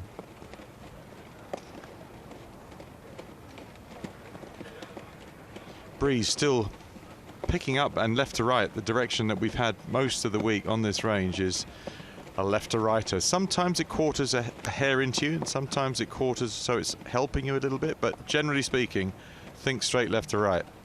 Yeah, left to right. So out onto the golf course, you've got probably the first 7 holes with that same or very, very similar wind.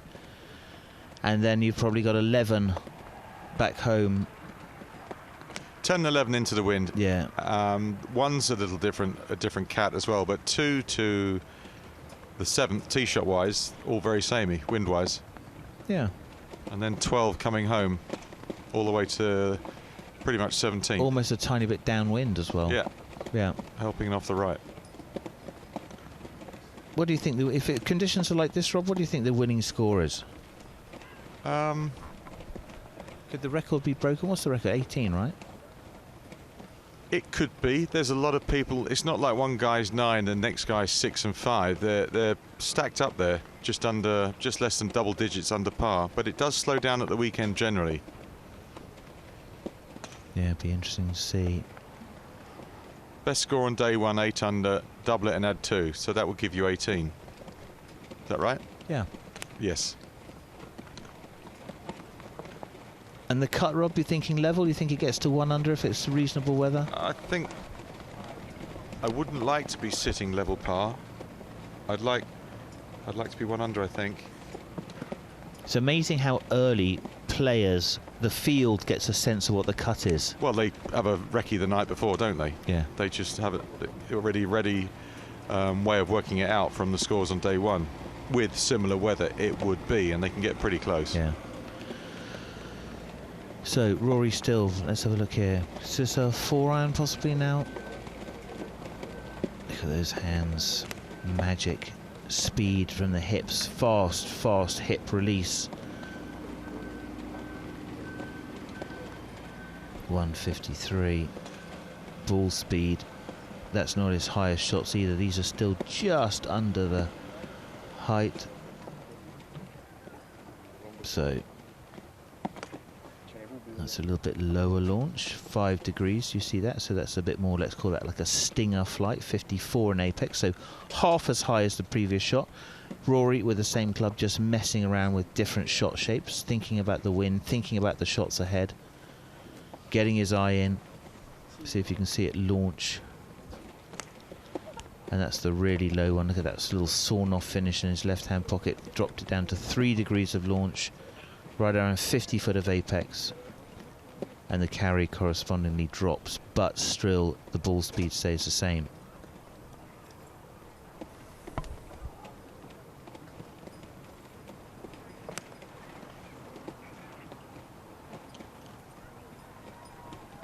So first tee, superimpose that mid-iron that he's hitting there, probably a 5-iron. It would land down the right-hand side with about 40 yards more roll on it. Yeah, I think that's right. Fairways are super fiery. There it is. What a view. The 1st and 18th on St Andrews. No more picturesque place to play golf. Great place to start your round and an unbelievable way to finish it. I've had enough now. Come on, Rory.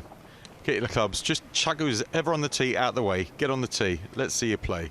So apparently Rob is ready for Rory to go. I am. Come on, Rory. I want to see. Let's go to the tee. Just barge them out of the way. Here we go. Let's get him. He's going to get through a few drivers, so he's just kind of cruising this out.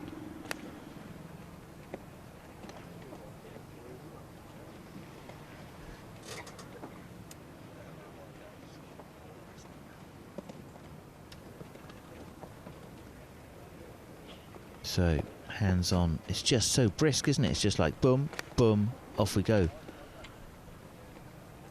Yeah, it looks like Rory. I could spot that swing from 400 yards away. Yeah, I know.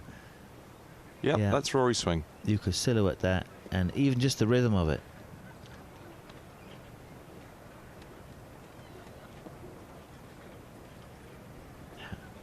Just over half an hour now before Rory gets going.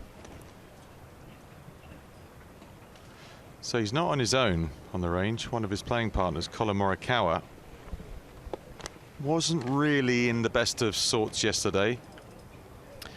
I just thought the putting, the speed putting, like he had a few key par putts that he left, you know, short of the hole. Didn't quite get that going, and then maybe chased a few pins he shouldn't have done. How's the grip? How's the Morikawa grip? Talk me through that. Yes, it's the left hand which goes on the club, so like there. You see, they listen in that truck. They listen. Right. They're very good. Here we go. So, and then the interlock pops in there, and he kind of needs that left hand to sit kind of very flat, because as he's changing direction, he's going to let that left wrist bow down, kind of like into an impact position, but very early, and then just all about that hip rotation. He's been coached. I'm on about the weak left hand, long thumb. Yeah, I guess that matches up to what the. And look at the right hand. Look at the right hand on the grip. Yeah, it's just it. like a. Like he's like it's like Wayne Riley holding a spoon. You can't quite picture that, Rob, but if you've watched Wayne Riley eat Cocoa Pops, I actually put my waterproofs on. You got some shrapnel, did you? Oh yeah. So here we go. Morikawa, left hand on, really long thumb, right hand underneath that, then hips, boom. There's his coach behind him, just checking him out. Been with him since he was 8 years old, Rick Sessinghouse. They've just been working tons and tons. There he is, white hat on. Been with him since the very beginning. And I like the way he's coached him a lot. He's coached him a lot more on the golf course, hitting shots, than he has done on the technique on the range. So this swing's kind of evolved. Very much sort of creating a picture of a shot, the process behind a picture of a shot, the commitment to that, and then the execution of the shot. So Morikawa slow with his routine. Rory would have hit 5 balls by now. Morikawa not hit 1 yet. So I don't like the pace of the club away slow and then hit. I don't like that. Yeah, it's just his rhythm, isn't it? It's kind of a slow walker. People walk fast. Nick Price, super fast walker. Everything fast. Ernie Els, super slow walker, like a lollopy kind of a pace. Very steady rhythm. Ernie Els, amazing, never changed. Only lollopy though, because he's so big. Like a giraffe, you think is not going very quickly, but in fact it's quite quick if you're alongside it. It's long-limbed. Ernie's the same. Yeah, he's got a very fast wrist hinge at Ernie Els, very fast. So here we go. Morikawa and hips.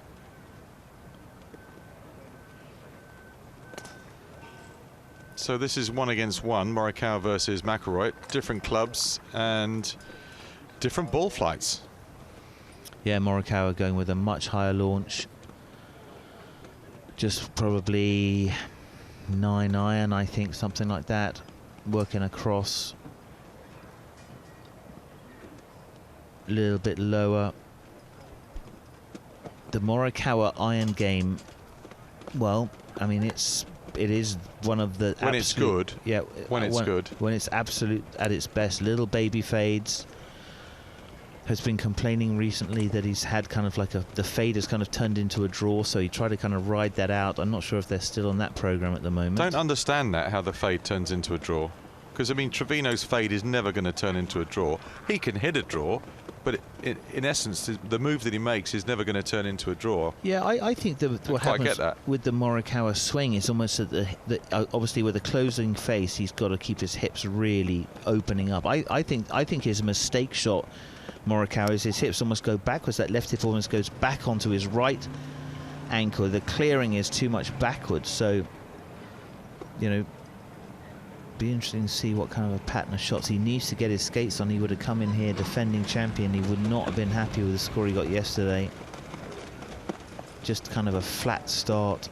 maybe it was difficult to watch Rory's fireworks. Rory absolutely got off to a flying start with a, well, 60-footer on one. Yes, he did. Conservative second to, 40, 50 feet behind the hole, and then just rolled it in. And that was a signal of things to come, that it probably wasn't going to be a slow day for Rory, and it wasn't. It was easy. He just accumulated birdies on the front nine and finished it off nicely with a birdie at the last for 66. It didn't even look like he was out of his stride. But that's day one. You know, 3 more days to go with the top players in the world to battle your wits against. Rory's got to go out there again and play well. Yeah, no doubt. He wants to keep in touch. And he's a pretty good front runner, Rory McIlroy. So if he could get out in front, make a bit of space, and just keep that sort of same beat of birdies coming, keep those bogeys off his card, keep out of those bunkers, avoid the 3 putts. Morikawa's pace, to say it looks very good, doesn't it? Some player, 2 majors, an Open, his first appearance at an Open victory last year, Royal St George's, and he was amazing. He was on a difficult test, Royal St George's. You've got to play some golf around there. It's a bit gentler around here from the tee boxes. Oh, I think this is an easier golf course. I think Royal St George's is, well, as hard as it gets tee to green. It's just a very, very difficult golf course. There it is, driving range flags zipping along. Players will be looking at those a lot. Caddies have noted where the wind is. Caddies are every caddy is a weather expert. You've got to bring some gear here if you're a punter and you're coming to watch the Open, because this morning on that range they were huddling under umbrellas with layers on. Oh yeah, woolly hats. And then where do you put it all when you know you're spending the day and it gets warmer and you can start shedding layers. Shedding layers, yeah. Morikawa in short sleeves. So Dustin Johnson was in big waterproofs. So Morikawa now working up into a fairway wood. Not long before those guys head out for their second round. Watch this, and see that left wrist bone, those hips rip through. That's his combination. That's his swing.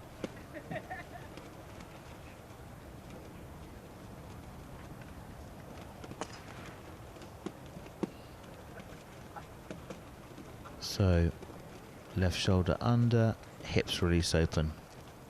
Lovely combo. Yeah, very nice combination. Okay, let's leave Colin and head down to Josh and John.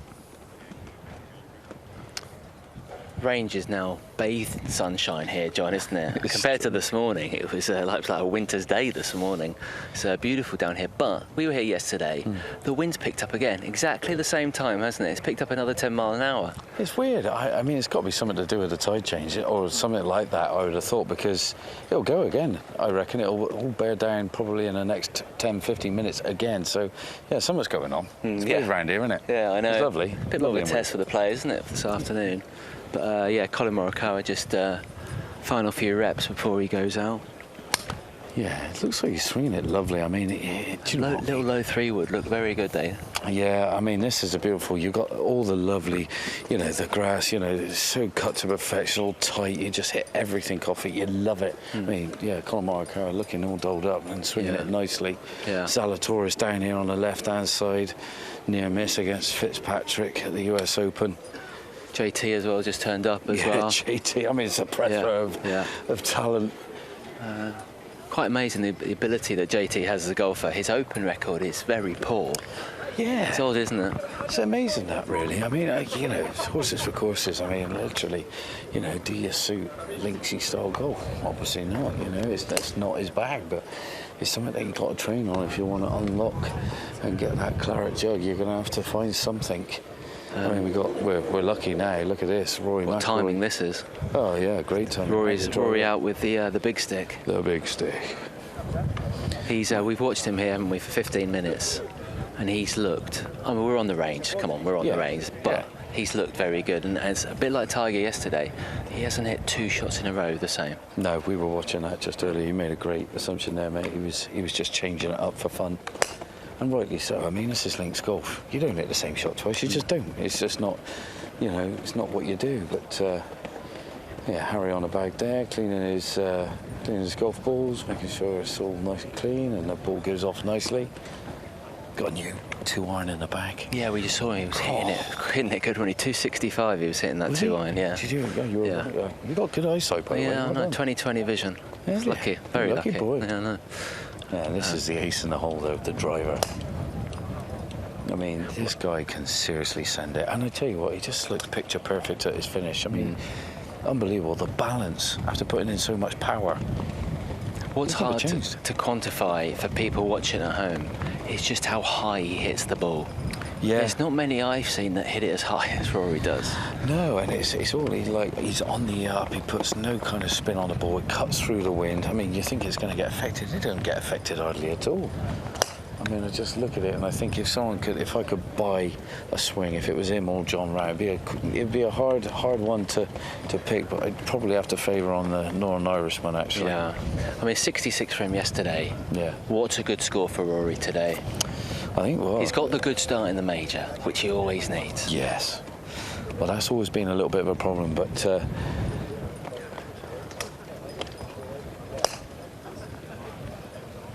he's hit that one absolutely dead straight, that one.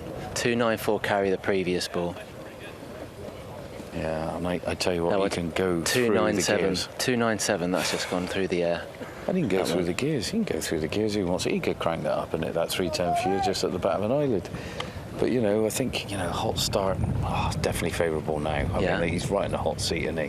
Yeah. I mean, he goes out today and shoots a nice score, like around about 68, 60, you know. 68, yeah. I tell you what, that's a nice score. Getting to double digits. Getting to double digits is probably mentally a very strong point there for Rory. Oh, yeah. And there you go. Look at the reception. They love him. It's amazing. This is a bit like Tiger yesterday. Everyone was watching Rory, now the seats are emptying. All pulling over JT. Poor JT. Top player. Poor Zalatoris. Morikawa. They're like, see you later, alligator. Xander Schauffele at the end. Like, literally coming off the back of 3 nice little victories. And not little victories, great victories. And Rory disappears, the pack go with him. Yeah. Do you think Rory will be feeling a bit of pressure today? Because he knows that he's in an absolutely fantastic spot. Will he feel the pressure? Yeah. Oh, that's a good question, isn't it? I mean, will he? No, this ain't his first rodeo, is it? I mean, yeah, okay, expectation levels have gone through the roof because he's got off to a hot start. But no, I think it's only what you're going to do to yourself. But here we go. Well, number one just turned up. Yeah, I mean, it's just relentless. He just had a great second round, Scotty. Yeah. He didn't play great in Scotland last week at Renaissance. No, he didn't. And so I thought coming to this week, you know, I know he was 8th last year in the Open, but I thought he might. Links golfer, maybe not this year. He showed us. Well, you won't believe it. I was out here late last night. Last man on the range. Was he really? Last man on the range. There you have it. So he shot a great round. You know, second round, 8 under now. He's back on the range again. 8 under par he is, Scotty Scheffler. That is some comeback. That is. I mean, do you know what? This is what happened. Colin Morikawa at the Scottish Open got blown off the golf course last year, right? Totally blown off. Turns up at the Open, solves the puzzle, goes and wins it. At St George's, gets a Claret Jug. He goes, you know, to Scotland, Renaissance, doesn't play that great. There's a few little nitpicky things. He's found it. He's unlocked Pandora's box, and now he's playing great golf. World number 1. Keeps delivering as well. Well, he does. Keeps delivering. When people, you know, you maybe think he's not going to do it. When you talk about his leg action, I know it's a bit Michael Flatley-ish, you know, like he's doing a river dance on his backswing and on the follow-through, but it works, man. He repeats it. It's repeat, repeat, repeat. I like it. I'm a bit crazy leg, do you? We've got long, gangly legs like him. Thank you very much. That's very kind of you to say. Yeah. What's he doing here? Just a few warm-down shots, John, for Scotty? Yeah, just a few warm-ups, a few little feelers. And I tell you what, this is a little bit of a ball flight thing. You know, he's got a bit of a cross breeze. Look how low that is and spinny. That's nice, that is. Lovely ball flight. That's going to land nice and softly, not do a lot. It's not going to be backing up for fun. It's not going to be out of control. Yeah, Zalatoris, JT. Both just warming up before their rounds today. But yeah, look at the range. The range is emptied out completely. Yeah, It's only world about a number third of it two's left. gone.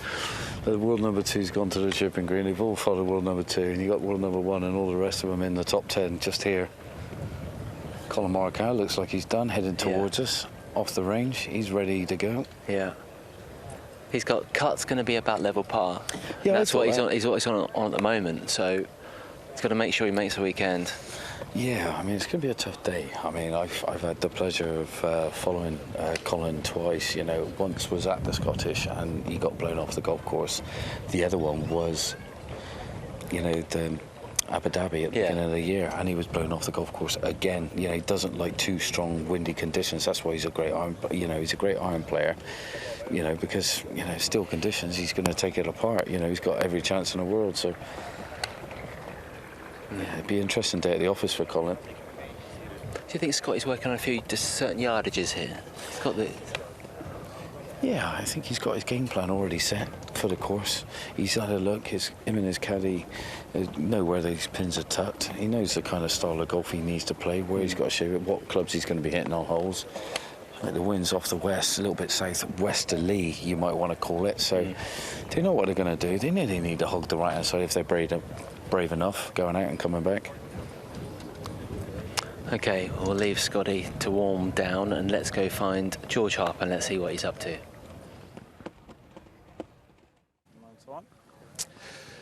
Now, you might think I've been covering some Ks on course this week, but one man who's been doing it for a lifetime is David Cannon, one of the great golf photographers this generation has ever seen. Now, if we look up to our left, there's a man in action, folks.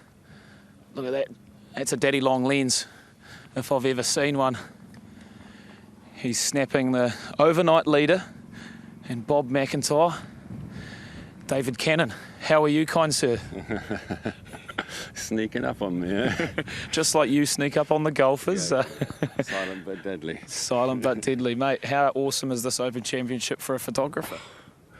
You know what? It's the most exciting thing you could imagine. Apart from the fact it's the hardest golf course of the whole Open Championship road to take pictures on. How many years have you been taking pictures for, mate? My first Open was 82, and I've done a complete streak since 1982. Oh, wow. Yeah. Haven't missed an Open? No. It's very impressive. And you were rewarded for such a lifelong achievement. Can you talk us through that special moment not long ago? Yeah, so well, it happened in May, and the first thing I knew about it was in December when I get a phone call on a Saturday afternoon in December. And you know how you get those international calls out of area? Didn't answer it. And then 30 seconds later it rang again, and it was the president of the PGA of America. Wow. Ringing me to say that I'd been awarded their Lifetime Achievement Award in photojournalism. Oh. It's amazing. And then what a Christmas present. And then I actually got awarded the they gave me a signet ring, as you do in America, and a money clip and an amazing trophy at the PGA Championship in May at Southern Hills.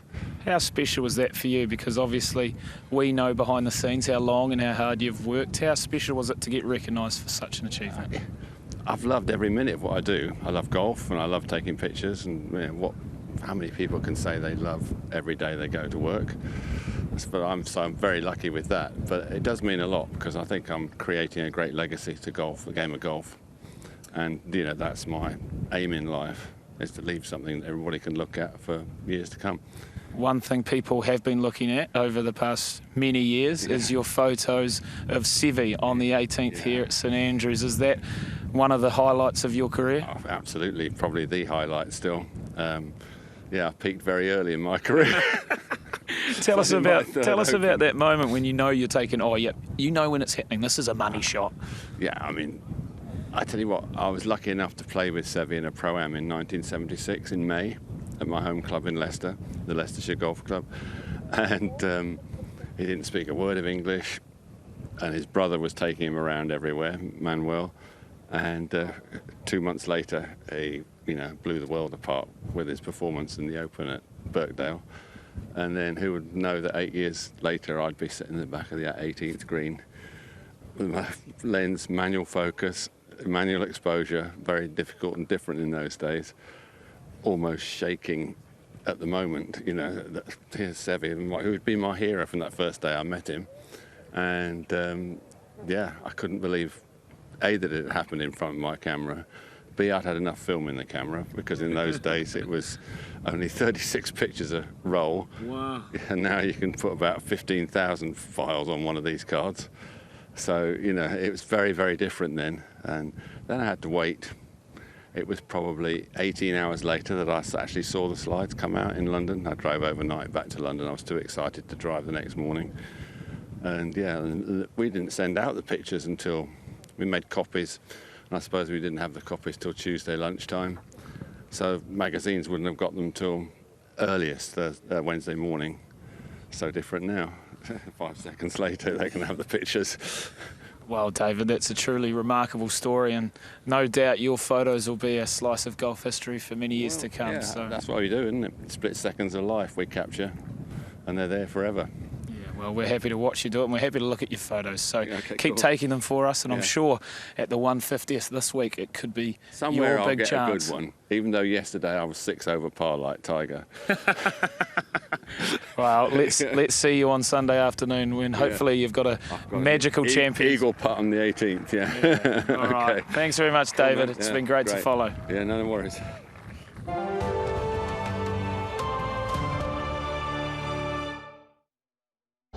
You know, it's just such a cool place, and when you get announced in that first tee in St Andrews, no matter whether it's the Dunhill, whether it's the practice round, you know, it's just special. And it's the only course, probably one of the only courses in the world where I go to where I actually really enjoy playing my practice rounds.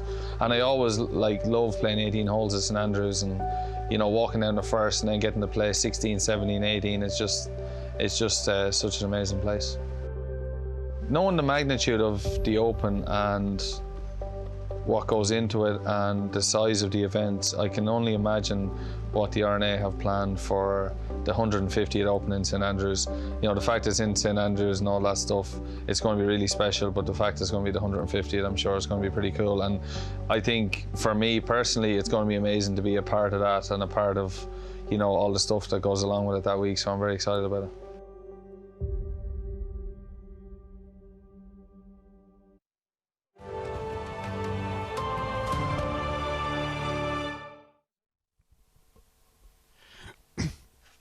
On the range with Justin Thomas. He's chosen blue today, all blue.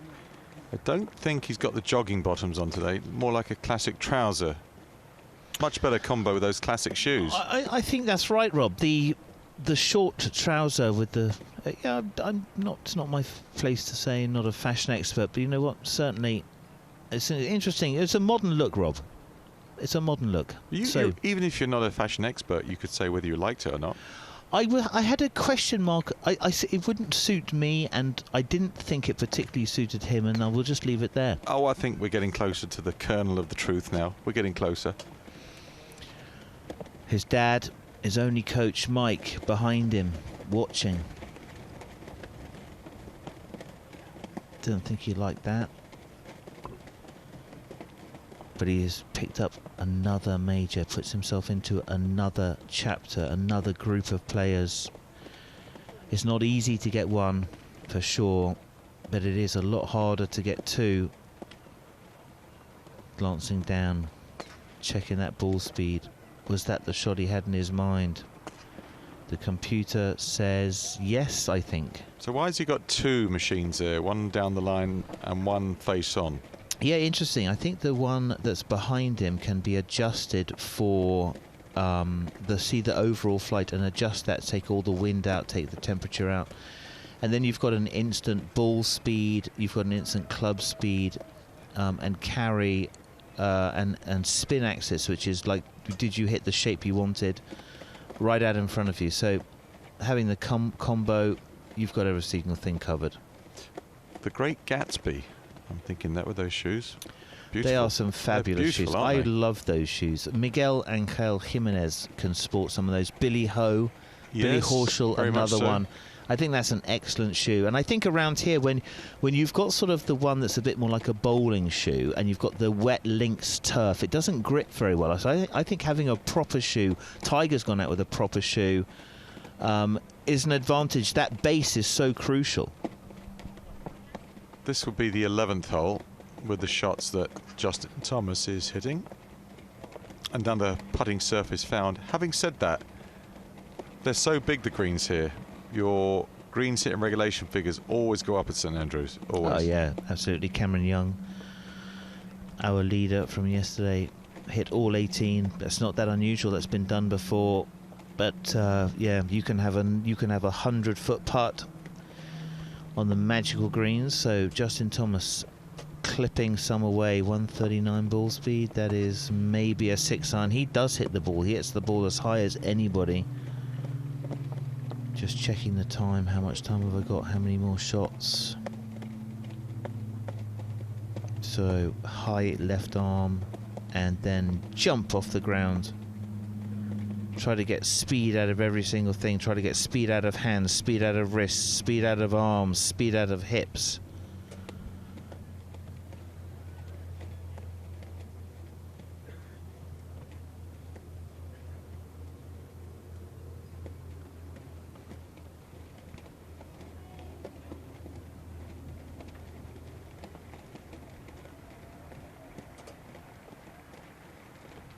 It's a very upright swing, Simon. Yeah, I think it's really sort of like a two-plane kind of classic old swing. Shoulder plane's pretty steep. That left arm really does reach up, and I suppose he can keep the club in front of him, gives him plenty of room to shallow. And he's a slight big guy who hits the ball miles, so having that extra bit of arc helps. Watch where his hands go up above his head by 6 or 7 inches. The left arm is nearly a vertical. Yeah. Really Scheffler's straight. like that as well. Yeah, very much so. Yeah, Scheffler's amazing. Dustin Johnson, amazing. So we leave Justin Thomas pick up the Norwegian superstar that is Victor Hovland, who did very well yesterday, I thought. Yeah, I mean, he has been the model of consistency. He's been erratic of late, as Victor. He has 4 under par, which is in 21st spot at the moment. Can the Victor Hovland short game get itself around this type of a golf course, Rob? The good thing for Victor is the greens are so big, he's going to be putting most of the time. So I don't think it's his favourite thing, pitching and putting. I don't think it's his favourite thing at all. No, I think especially when the ball sits so down, it's super tight.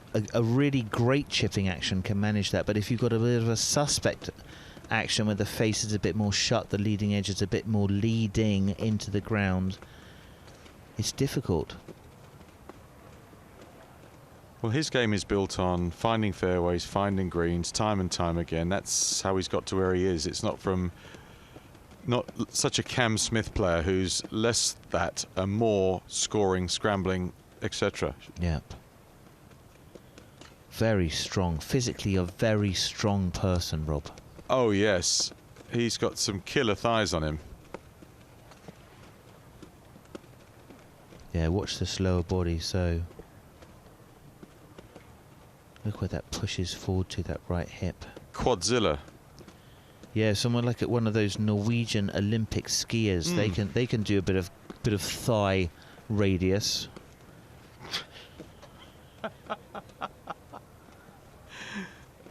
There's an American footballer they call Quadzilla because the top half of his legs are incredible. Well, Victor Hovland, I saw him jump onto our Sky Zone at the Tour Champs, and instead of going around the back the long way round, he took the shortcut. So he jumped up, and that quad just popped out because he was wearing shorts on a Wednesday. It was impressive. That's where the speed is. So let's have a look at his numbers. 131. Ooh, is that a 7-iron? Yeah, possibly. Brisk. And then watch the feet. Boom. Pop it through. Left leg taking all the pressure. Right side pushing forward. If Tiger's injured leg had been his left leg, could he still have played, do you think? I actually don't. I'm not saying that he was lucky that it was his right leg, but I'm saying that I don't think you could play around bracing. No, I think you'd have. You can play around the front leg. You could definitely play around the front leg as a right-handed golfer. So, yeah, we got a wounded cat out on the golf course. It's really a shame. We all had super high aspirations, not quite happening for Tiger Woods at the moment. Okay, let's leave Victor pummeling away on the range and catch up with George Harper. With this crowd, it only means one thing. Tiger Woods is nearby. For a lot of fans here right now, they could be thinking this is the last 2 holes they see of Tiger Woods here at St Andrews. He's sadly going to miss the cut. Everyone here in the UK has loved nothing more than to see him in the flesh. Look at the phones going up. Everyone wants their slice of history. Great selfie there. But Tiger Woods, is this going to be a farewell for the great UK audience as he lines up his tee shot on the road hole?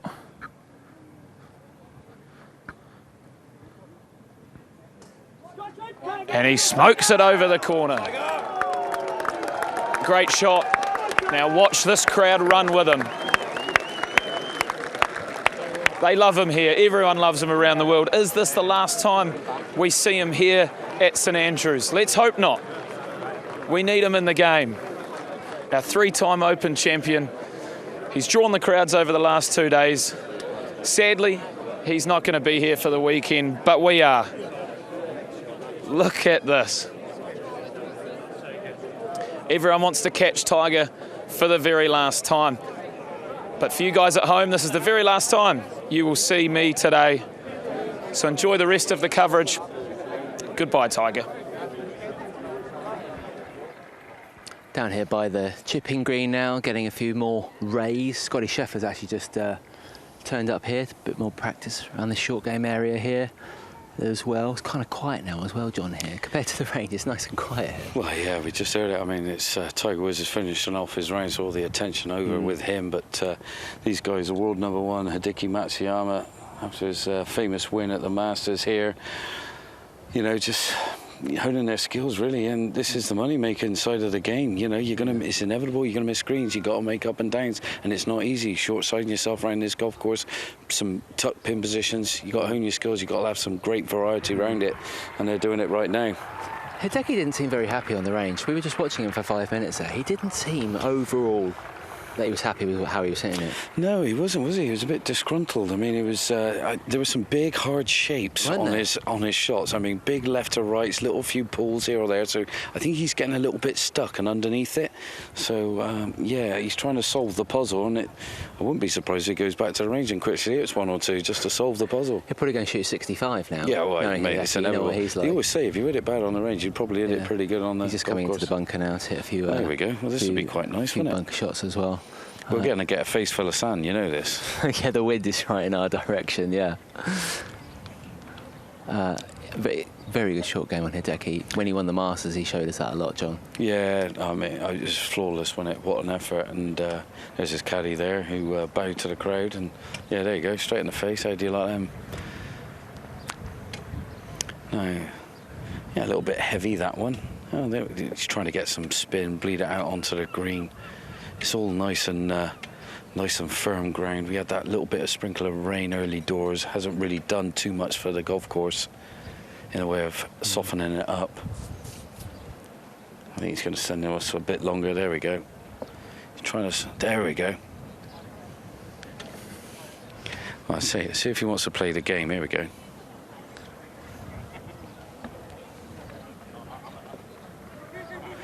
Shot one in there, mate.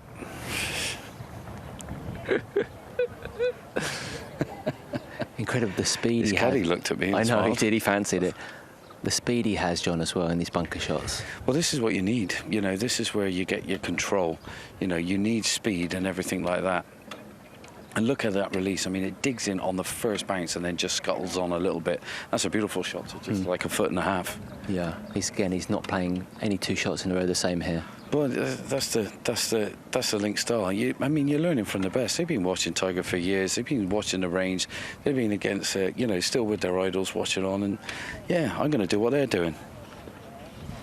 I'm just going to see if he's going to hit it into my hat. One more go. Here we go. Hideki, you fancy putting one in there? Got a smile from Hideki. John, very quickly, who leads after day 2? Oh, good question. Rory. I'm going Rory, for it. it's I'm a bold going for it. choice. I'm Me going too. for it. I'm going to go Rory. Gets double figures, yeah. Boom. Enjoy the rest of day 2, everyone. It's going to be an absolute crack, and enjoy the weekend here, the 150th Open.